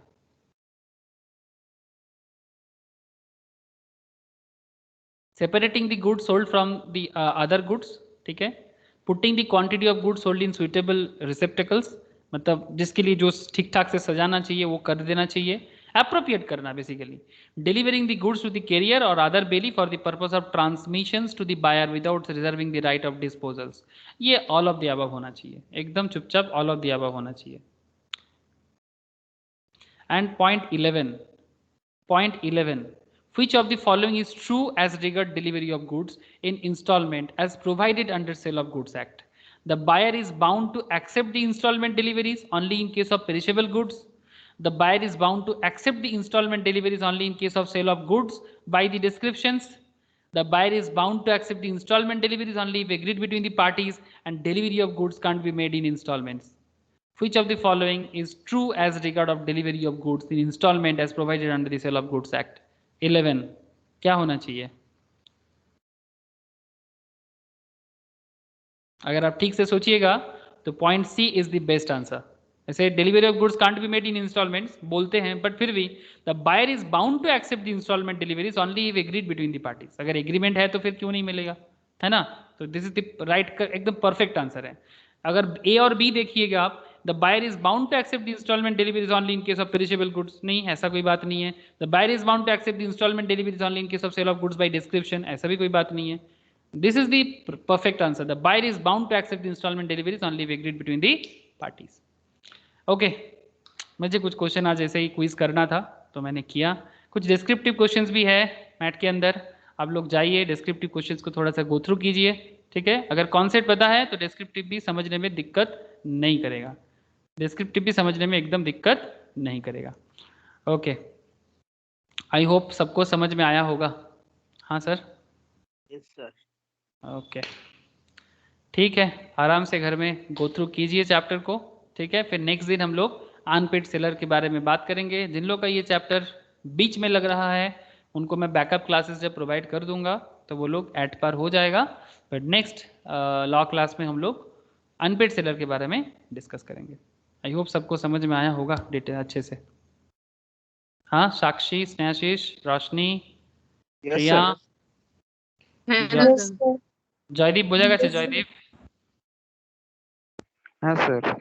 ওকে ঠিক আছে, তুই বুঝেছিস. বিশ্বজিৎ ক্লিয়ার है? Biswajit yes sir. ओके ठीक है. अच्छा, जिन लोगों का मैम का क्लास है वो लोग मैम के क्लास के लिए रेडी हो जाओ. जिन लोगों का नहीं है उनके लिए बाय, टाटा. ठीक है sir, okay sir, bye sir. Bye. Tata. Okay, tata tata tata सुबह. Bye, sir. ओके टाटा.